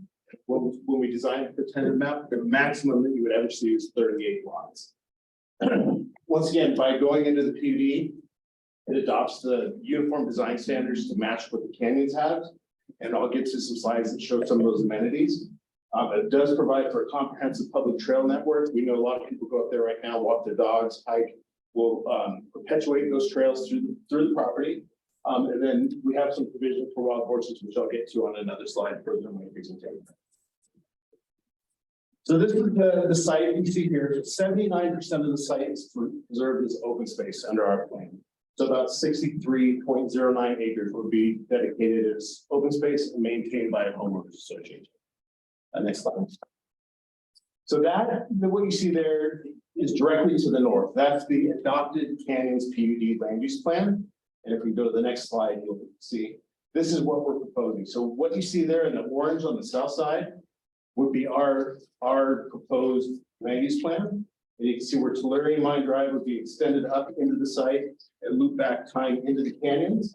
There's also another existing potential roadway access coming in on the south side of the canyons that could avoid us having to cross the drainage way. When we get into the tentative map stage, we'll look what you see here in the green. And thanks to Councilwoman Dewar who caught this at some other meetings, the drainage way that kind of traverses the site comes in. So we've removed that entirely from our developable area. Next slide. This process that we're going through now establishes the underlying land use. We have not requested a tentative map at this point. So what's approved tonight does not approve the lots that will be built. That will come back through a separate process. We'll come back to the SNAP. We'll also go to the planning commission. When we get to the tentative map stage, that's where we must show compliance with not only the standards that are in the handbook, but all the city ordinance, such as the hillside ordinance, their grading standards. We may have a conditional use permit that's triggered for grading for cuts and fills, for example. That would all come back with the tentative. What the advantage that the PUD has is it allows you to condition the zoning. So normally, if we came in and just asked for single family residential zoning, it's just a blanket zoning. This allows for some conditions to be put on, especially like, for example, with the horses, restricting development within the drainage ways. Those standards that were included in the Canyons PUD would apply to this as well. So those would have to factor into our design. Same with the trails. We have standards for trails. If you came in with the standard subdivision, you may not propose trails, for example. I think you would have a hard time getting approved, but that could be proposed. This eliminates that layer of uncertainty, so to speak. Next slide. Once again, PUD, strict grading standards, architectural design guidelines, promotes the use of native materials, and I'll show you some examples of kind of images of the standards put into effect. Protect wild horses by adopting the existing PUD standards. I'm going to talk about wild horses in a minute. We've been working with Tracy Wilson and the adjoining property owners to make sure we do a comprehensive plan to how the wild horses are addressed. Excuse me. We are also required to contribute to the city affordable housing programs as part of the PUD that's in place already, and really provide a much more sensitive design approach to the site. As I mentioned, we'll have to come back with a tentative map that will come back to this board, come back to the planning commission. That will include comprehensive grading, drainage, utility plans, hydrology studies and sewer analysis. We'll have to update the traffic study that was done with the canyons. That will come as well. Geotechnical investigation. I know there's been concerns raised about boulders and faults on site. That will all be kind of ferreted out in that process. Conditions related to wildlife and cultural studies. I will tell you that Nevada Department of Wildlife, I've spoken with them, has already told me that they will condition a wildlife mitigation plan with the tentative map. So that will have to come back. And then the horse mitigation measures as well. Next slide.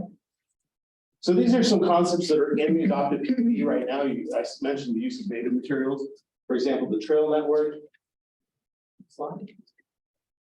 This is the primary entrance down off of believe it's Claim Jumper that was approved within the handbook, so you can see kind of the design criteria that was included in that handbook. Architectural examples. And this is all in the Canyons PD now. Next slide. When I mentioned use of native materials, now we have kind of these little, what I call a pony wall. They're not necessarily a retaining wall or featured marking trail, where the use of natural materials is incorporated. One thing that PD also includes are defensible space standards that kind of go above and beyond code in terms of wildfire. When we did meet with the fire department, they acknowledged that having some additional roadways up there provides better access for them to get up into those wildland areas as well. So, as I mentioned, the wild horses, the handbook already includes specific standards to address horses, including fencing, crossings, et cetera. We're obviously committed to working to perpetuate those. We have met with Tracy Wilson, the wild horse advocate. We talked about where the fencing needs to go. We'll incorporate that into the standards. And then maintain access to where the horses water on the Stanley property just to the south of us. And that will include, I think if you're familiar with the Canyons Edge project, there was a graded trail that allowed the horses to get to that. We'll perpetuate that through our site. And we'll work closely with Tracy to make sure that that's done with the tentative map to meet her. You know, she's the expert on that. We're gonna kind of defer to her where that needs to go. And then collectively, the Dolan family that owns the property to the north, the Sunny Hills project that kind of above and beyond, further to the north and to the east. And as we're committed to all working together to come up with a comprehensive plan on how we address the wild horses. And that we've committed that to Tracy, and the property owners are committed to that. And we will continue to work on that plan. Next slide. This is our third public meeting. We held 2 neighborhood meetings, one in person, one virtually over Zoom. Tentatively, we're scheduled to go to Planning Commission on the 19th. Work as the planner with the city. We have some issues to work out in terms of incorporating all these standards. That's what we're shooting for, but it is subject to change just based on noticing requirements. So we give Brooke enough time to review it. So with that, I'm here to answer any questions or address any comments that you might have. So you're not sure when you're, so any thought about when you guys want to try to shoot for that kind of thing? Tentative map, we're in the process of now getting all the studies done, like for example, the geotechnical. And just with the weather, it's been difficult. There's certain people to get up there. And so I would anticipate that, you know, late spring, we would be in submit the tentative map, you know, probably within the next 2 to 3 months. Assuming that this goes through. So you guys are, you know, pretty high up there. So you guys are looking at, you know, I see you've got a smaller area where you're looking to build the homes. You guys doing like obviously geotechnical and slope studies or anything like that?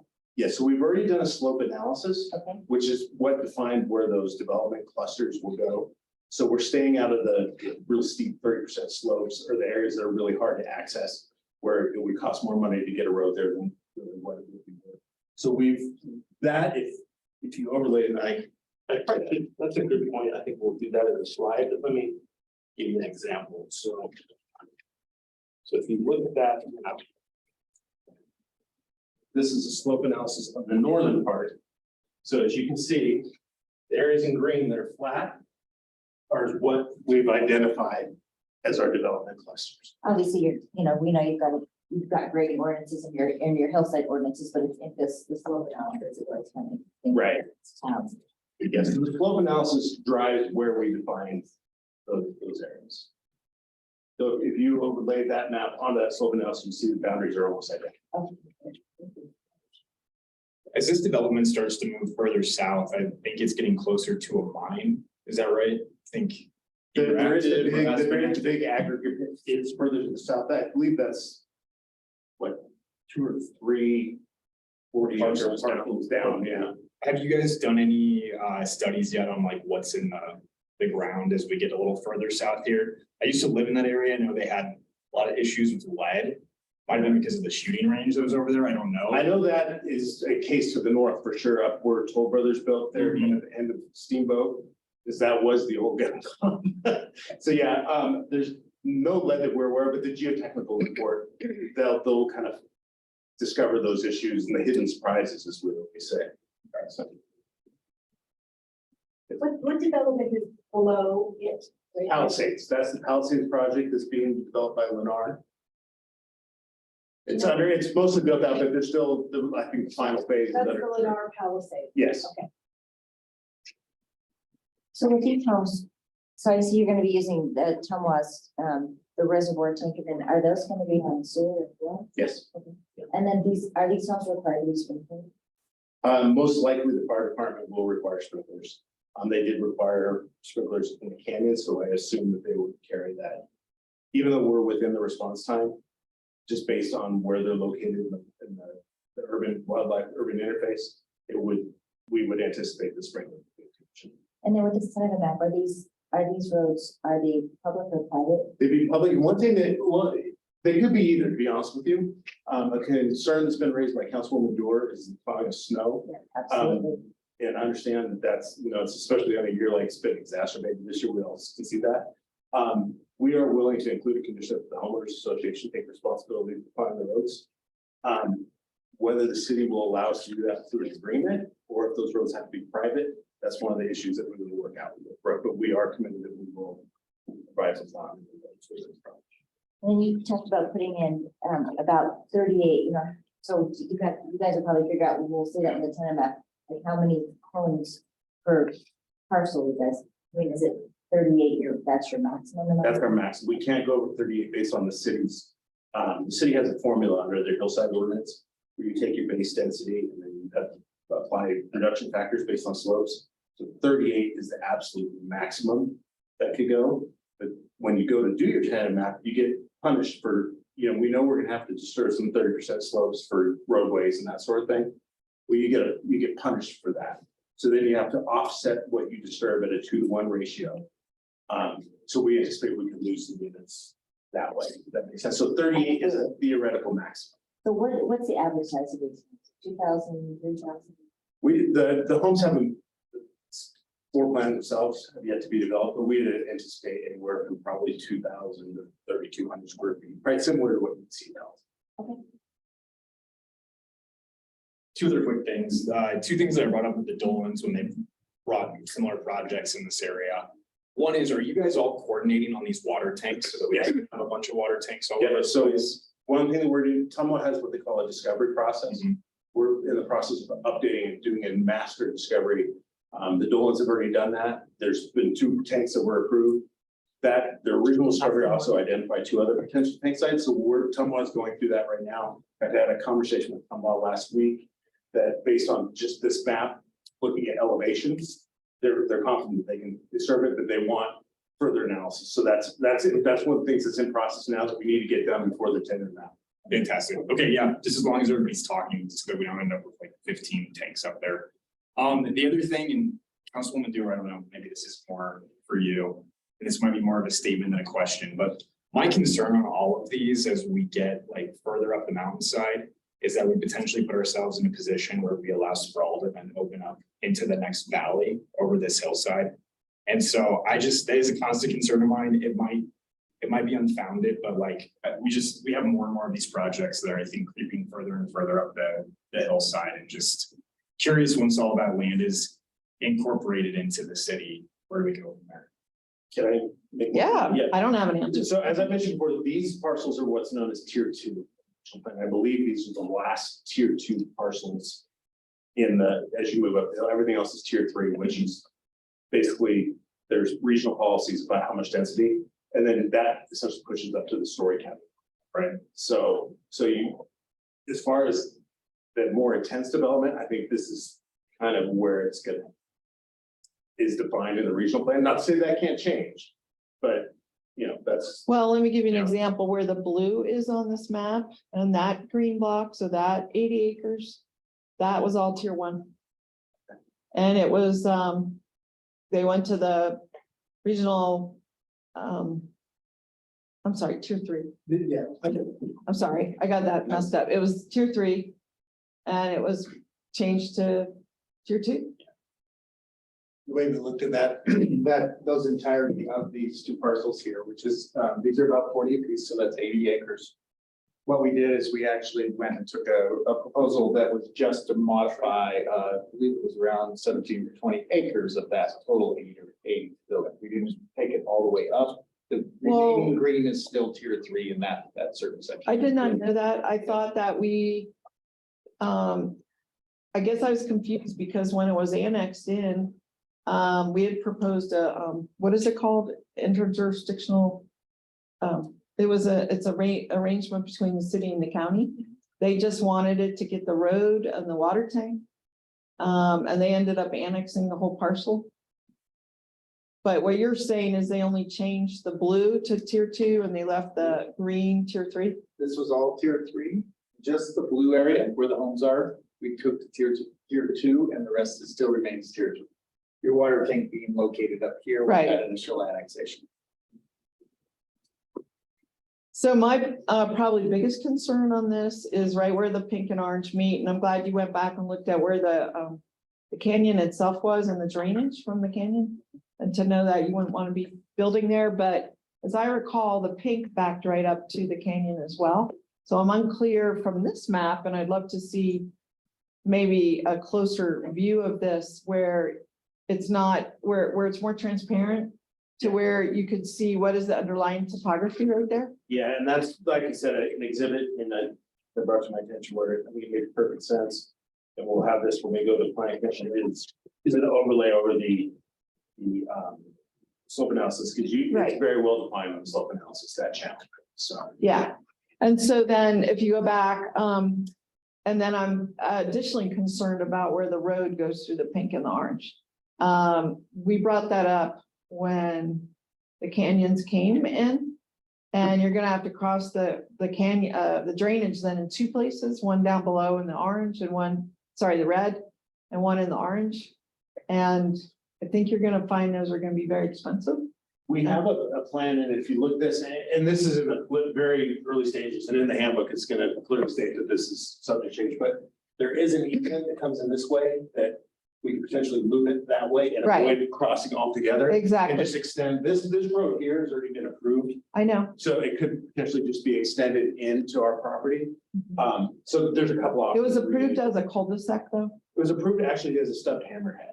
a stubbed hammerhead, Yeah. yes.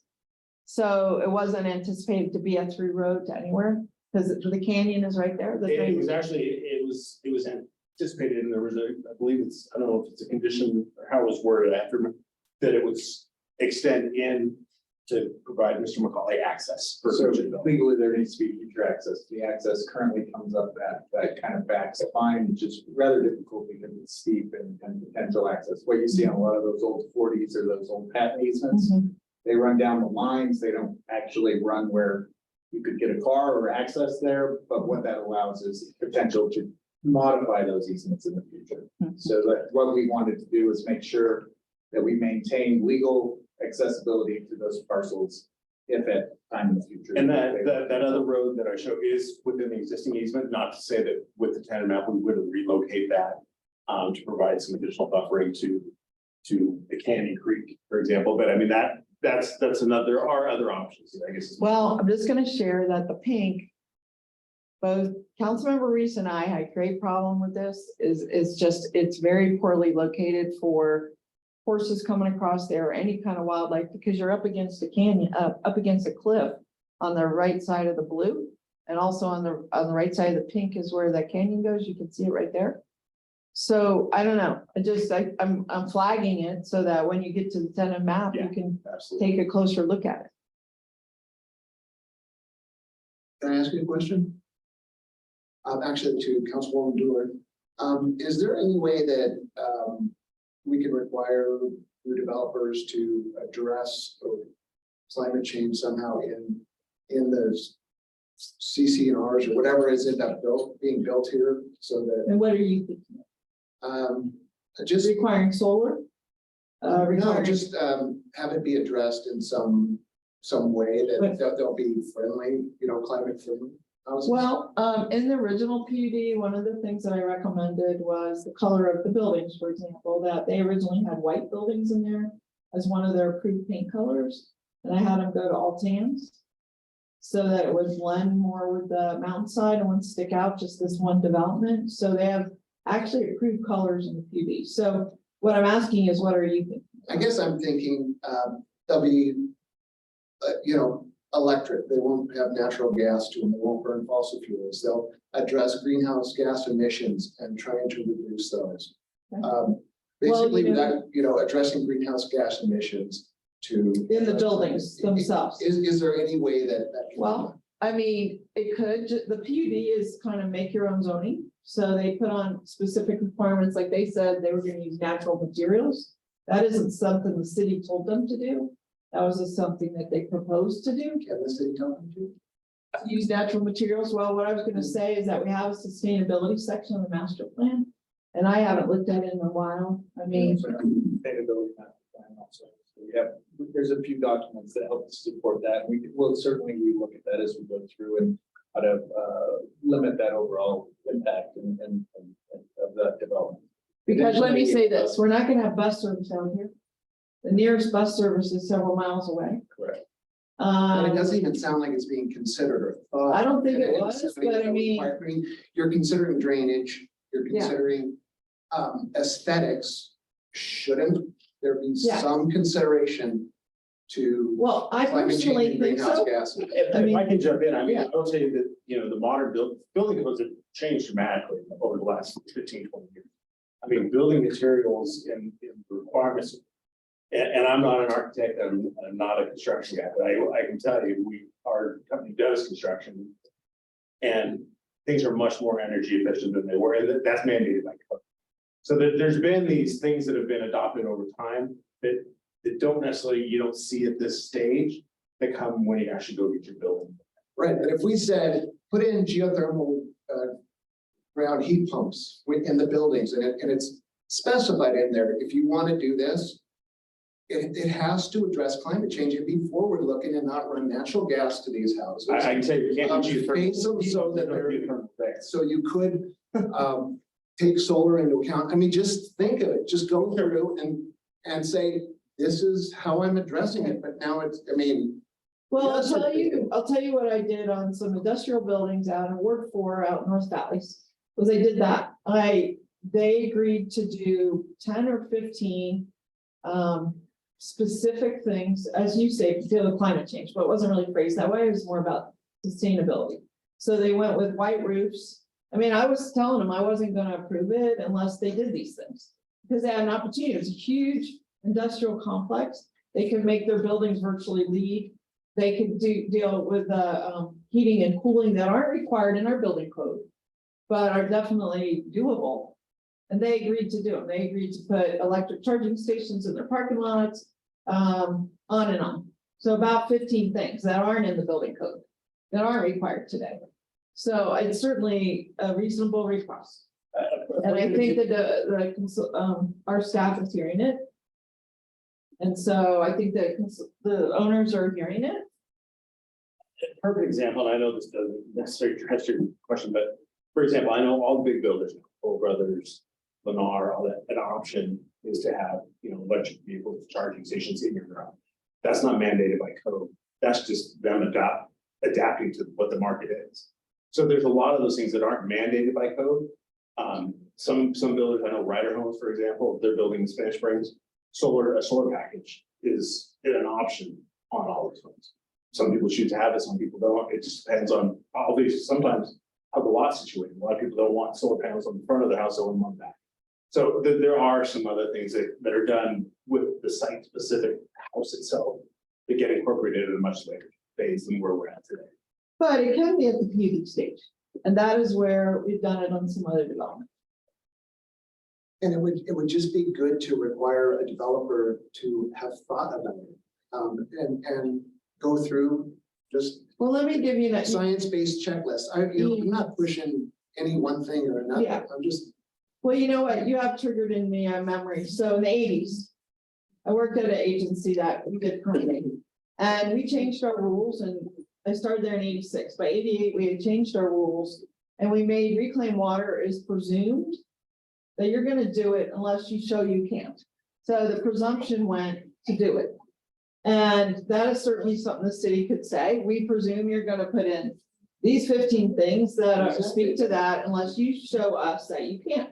I mean, I think it's reasonable. We call it a feasibility study for reclaimed water. Right, and now, at this phase, it's super easy to Yeah. think about and incorporate into your project features that will have less of an impact on the climate. I mean, do it now, because it's hard to change shit here in the middle of Reno. So there should be, I would think the city would be forward looking enough to say, this is real, it's happening, climate change is happening.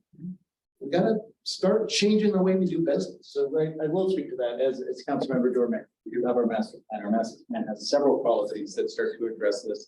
And then we have our sustainability plan, which takes that another level.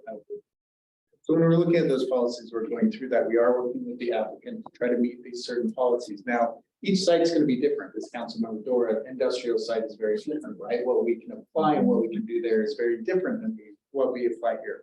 Now, with the homes, we can apply different things. The development pattern itself has a certain sense. We're seeing, 120 homes roughly on 240 acres. That's one home per 2 acres. So that ability of that open space and other things helps to provide habitat. It helps to provide, the heat eye effect, introduce some of those things, other things that we see in more densely packed development.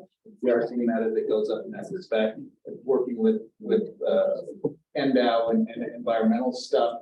What we see on these foothills is a lot more environmental sort of concerns and stuff like that, and then trying to apply those policies and stuff like that. But Well, it is they something are- that we look at. They are south and southwest facing. Yeah. I mean, west and southwest facing versus the other side of the mountain, which would not. So you have a bigger opportunity here than most. And like Rick said, like, when you get up into these kind of hillside areas, we'll make every effort we can we don't want to grade any more than what happens. So you'll see street sections that are, not nearly as many streets and sprawl that you can see in a conventional subdivision where you keep everything tight and packed. Just because you save that grading expense, not only from expense, but you don't want to create a bunch of scarring and that sort of stuff. Dude. So that, like I say, every little piece of the puzzle counts. Okay, thank you, appreciate it. Are there any other questions? Patrick? Patrick Fisher for the record. Do we know who owns the parcels to the east of proposed? It's a mix. I know, there's a Virginia 40s, which is the Dolans own some, and then there's the Sunny Hills, which is a massive land holding extending all the way into Story County. Well, they don't start, they start at the north end, The north end, yeah. but he's asking east of your property, East, I believe that's all the Virginia, it's called Virginia 40s LLC. which is the Dolans. Dolans. But The what- Dolan family has held those properties for many, many. I guess he's asking, so what's the next? I don't represent the Dolan. I represented Jack Dolan on the Canyons, and we're obviously working with the Dolans on wild horse issues and coordinating PD, but I haven't been working on that, what their future plans are, so I'm not familiar with it. We know what they want to do. So they've been here enough to, So I haven't seen any plans for that, and like I say, I'm not involved. And I don't have the map up now. We start to see a number of limitations as you move up. And so you have those steeper slopes, which limits development. We have the tier 3 from our regional, which is further limiting any for development in that. So then there's a number of. dirt road to the north of this property here. There's a dirt road that goes through the canyons over into Story County. Yeah, no, there is. And it doesn't take a lot to put in a road. No, it doesn't. Now, depth connection, utilities, and a number of those other things do take a lot to get that in. And we would anticipate that we are going to see eventually development to the east. We have a sphere of influence, which was set up several decades ago that determined this is a pattern or a growth that we will see up to Washoe County. That was determined by previous councils, but it is within that sort of sphere of, we anticipate this will come into the city, and the city only brings in things that get developed, right? We don't bring in per se just raw land.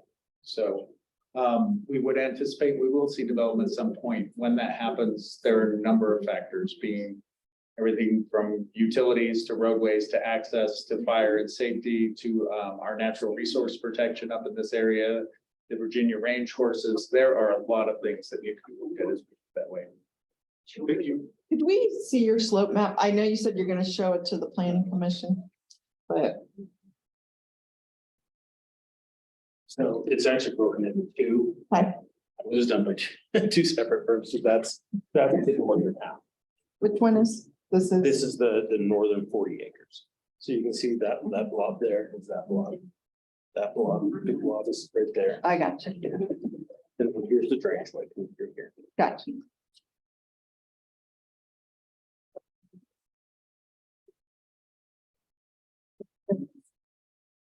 So, I mean, this is what I'm saying, you should not be tackling. Yeah, so this, like I said, that's the primary. This is drainage like- line, And this is abutting up to the end of. If you could pass. It's just the north half of their That's the property. north half, so that, the bottom of the that orange map is is that right line there. right there. Actually, if you flip to the next page, you'll see this other. There you go. In different colors, yeah. It's a different Oh, yeah. engineer that did it, that's why. So. Are there any other questions? Audience?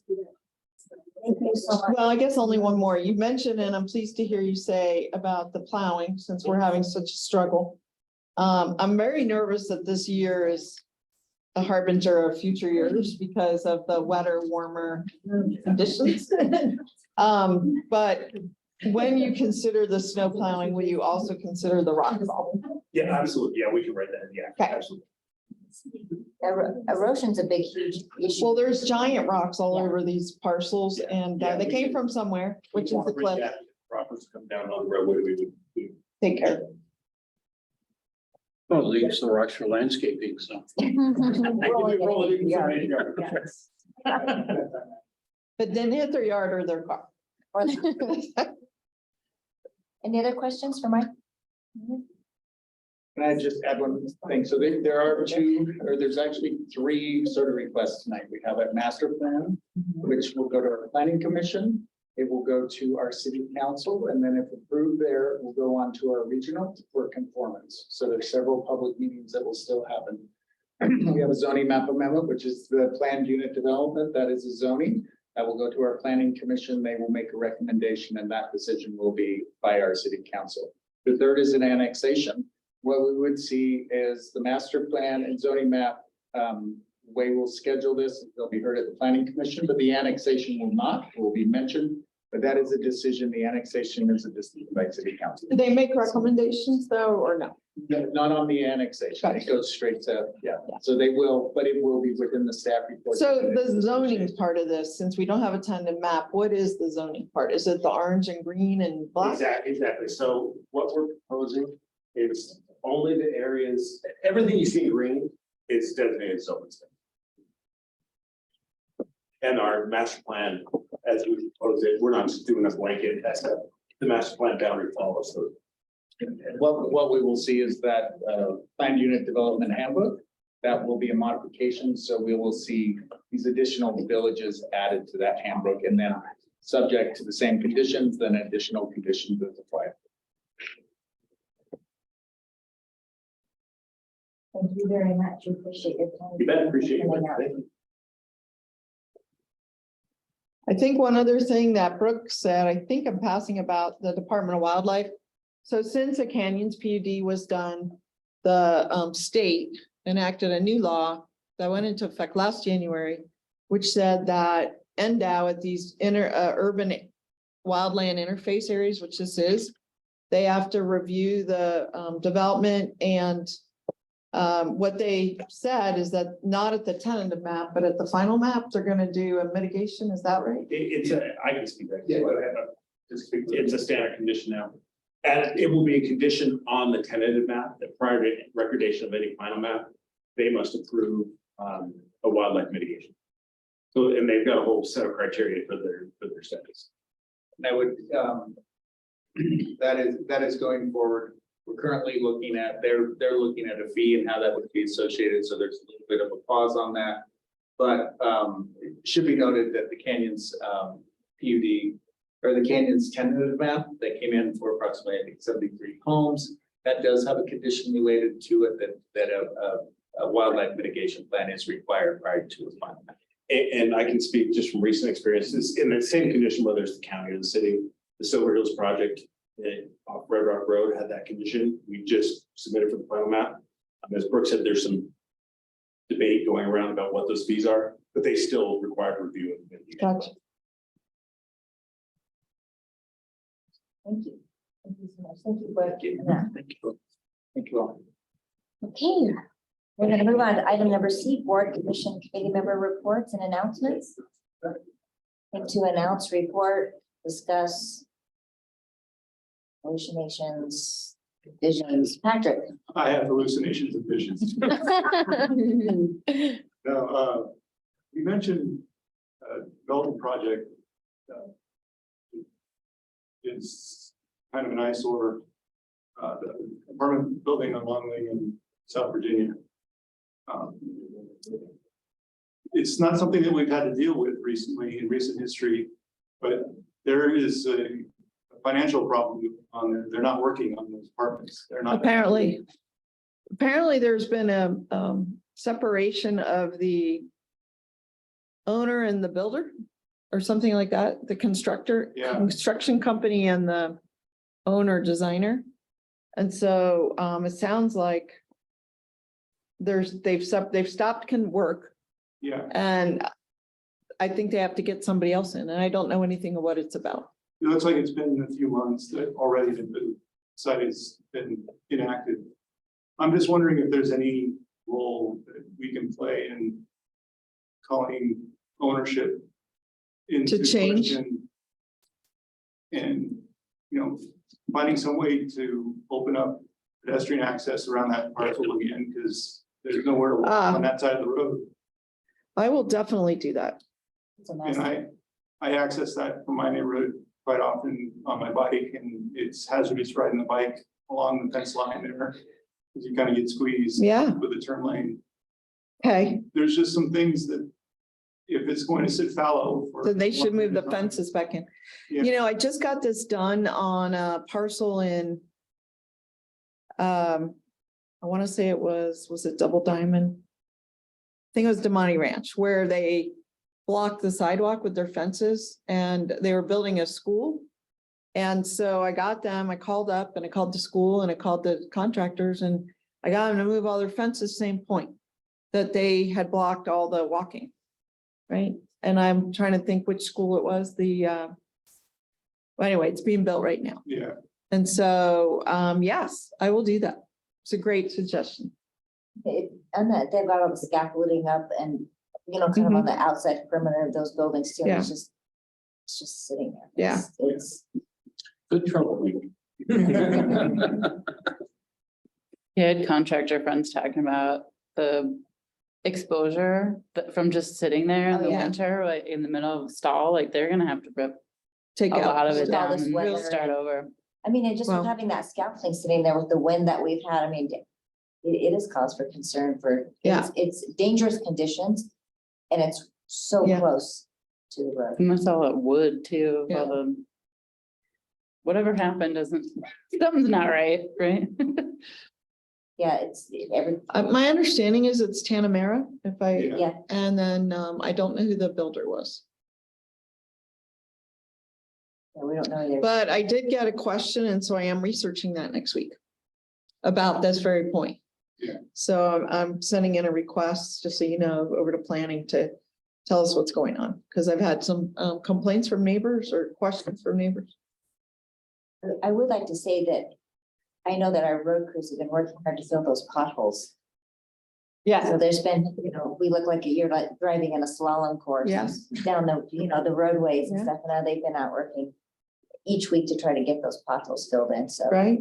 Appreciate their hard work on that, trying to keep up with the roads, because that's gonna be a whole nother thing now. Right. With the pavement index condition, it's gonna Correct. be disastrous this summer, so.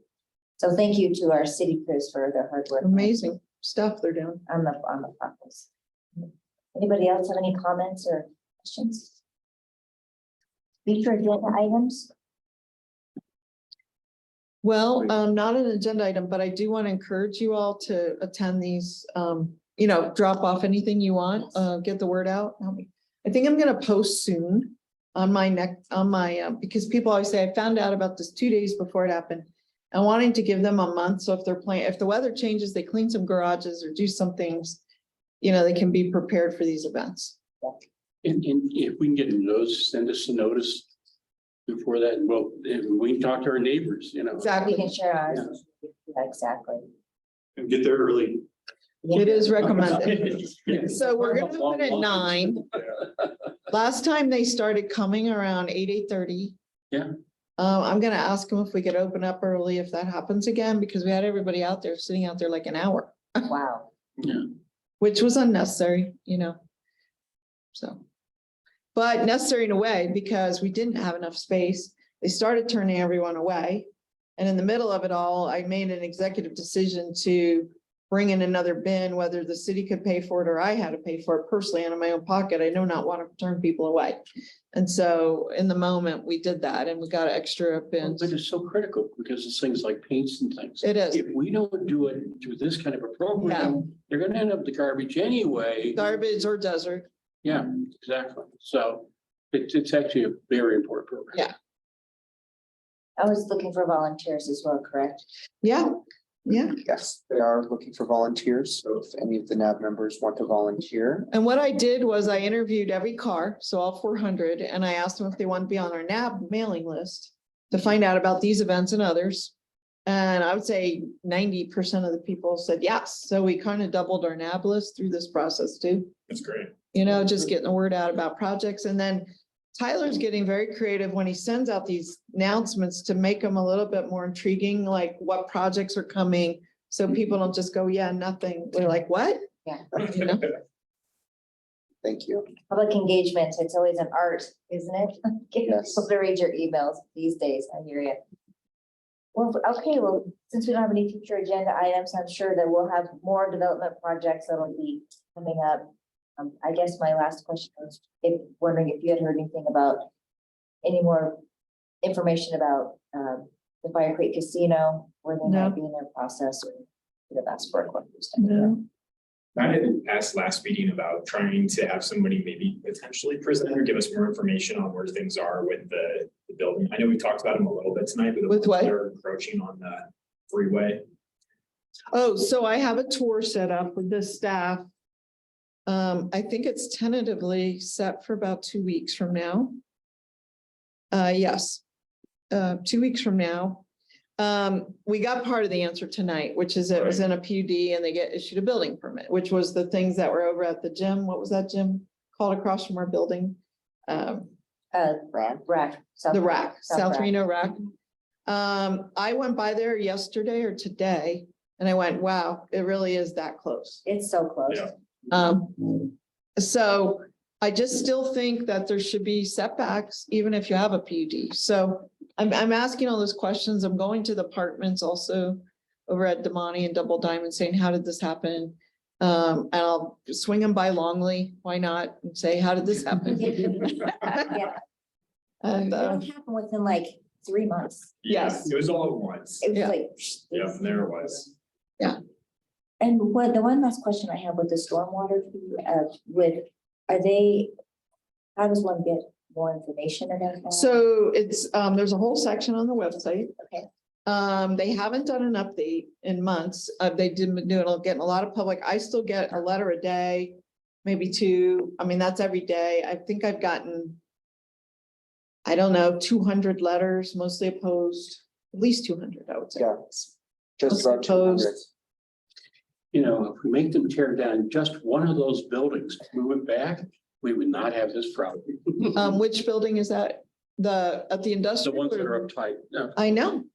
yeah, you know, it's like, I know. I keep telling them, if you could just make some small changes, it would be so much less in your face and egregious. Yeah. That is what also happened on a project which I didn't get into, but we did say no recently as a council. It was a 4-3 vote. A single family home by Idlewild Park was gonna go to 5-plex on 1/3 of an acre. And it just was too much. If they had done smaller, the apartments were 1,800 square feet. Think about that. Like Wow. my house was 2,000 square feet, like 1,800 square feet is almost as big as a whole house. If they'd done a little bit smaller, they got a density bonus, so normally they would have only allowed to be four. But they pushed it to get 5, and because of that, they had to do a lot of contortions to get the parking fit in, the setbacks fit in. Everything was just at the max. And the neighbors hating it were very concerned. They weren't opposed to them putting in a number of units. They were opposed to this process, so we ended up saying no. I will say some of the council were pretty unhappy with those of us who said no. But there were 4 of us that said no, which included the mayor, Jenny Breckus, myself, and Megan Ebert. We just didn't think, we felt they could do better. And so that's all we wanted. And they kept saying, well, we could go to apartments, get a building permit without coming to council to do these condos. And so it was sort of a threat, I guess, and I don't know what they're gonna end up doing. They may come back with apartments instead of condo. Don't know. But I mean, it was sort of. We'll see who blinks. Exactly.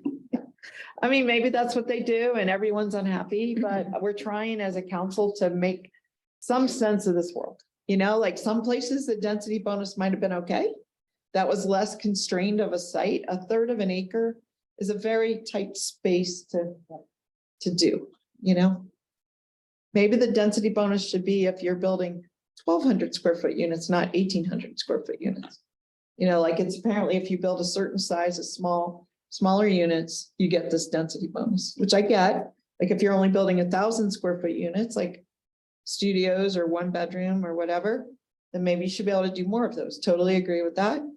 But this one was just maxed out, and I'm not going to get into it too much more, just to say, I'm sure the builder, the owner, very unhappy with us. You know, I'm one that he's unhappy with. I get it. I don't want these situations, you know? Right. And then some people say, well, Naomi, you don't support infill. No, I do. Would have been totally fine with 4. Yeah. Just 5, put it over the edge. I would have been totally fine with these buildings. I would have been totally fine with the apartments at Damani if they put the 2 stories next to the 1 and 2 story homes and put the 4 story further back so they're not right in their backyard. I mean, these are the things that I'm going to be talking to the building department on our tour. Is yes, you're the building department, but you can do more than just, does the electrical meet the code? Does the water meet the code? Yeah. Does, you know, and look at more of like the site constraints. That's what I'm asking them to do. Maybe they have to change their criteria to do that thing. I'm going to learn more. Let us know. I will at the very next meeting. Good luck. Okay. Got our support here. Okay. Well, and I mean, this Well, example is this, the Dutch brothers. My goodness, like if we all know, if an average person knows right. that it's not doable, why does a professional person, why are they leaning in and believing everything everybody says? Like, it's unreasonable. It was right there. We went back. It would have It been was so so- simple. buy another 1/3 of an acre from your neighbor to allow your drive-through and queuing. Yep. There's so many different things they could do. It was just common sense. And it's like, this isn't gonna work. And then they said, we did a traffic study. I'm just like, okay.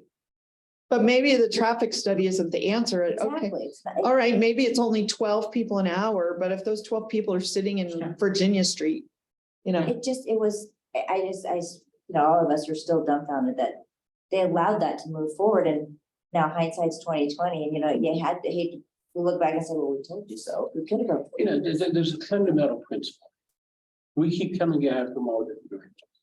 What And it is that? Came up with regards to the storm drain because people were objecting to it. We're all citizens of the same city. We should all be looking for helping all of us to be in a situation where we have good planning, good traffic flow, good whatever. right? Because it benefits all of us. But people get selfish at some point. We see that so often. Yeah. And then they end up having to deal with it. Later, Because they weren't being right? generous. Or they weren't listening. Yeah. You know, problems crop up later if they would just listen a little bit harder up front. Yeah. Yeah. It's frustrating. It is. Yeah. Okay, well, Madam Chair. With that, thank you. Would anybody like to have any public comment from in Zoom land or Would anyone in the room like to give public comment? any other public comments? Seeing none, would anyone on Zoom like to give public comment? If you'd like to give public comment, please indicate so by using the raise hand function at the bottom of your Zoom window. We have no public commenters, Madam Chair. Thank you so much. Well, with that, would anybody like to? Second. All right, all in favor, say aye. Aye. Good meeting, everyone. Thank you so much. Yeah, thank you.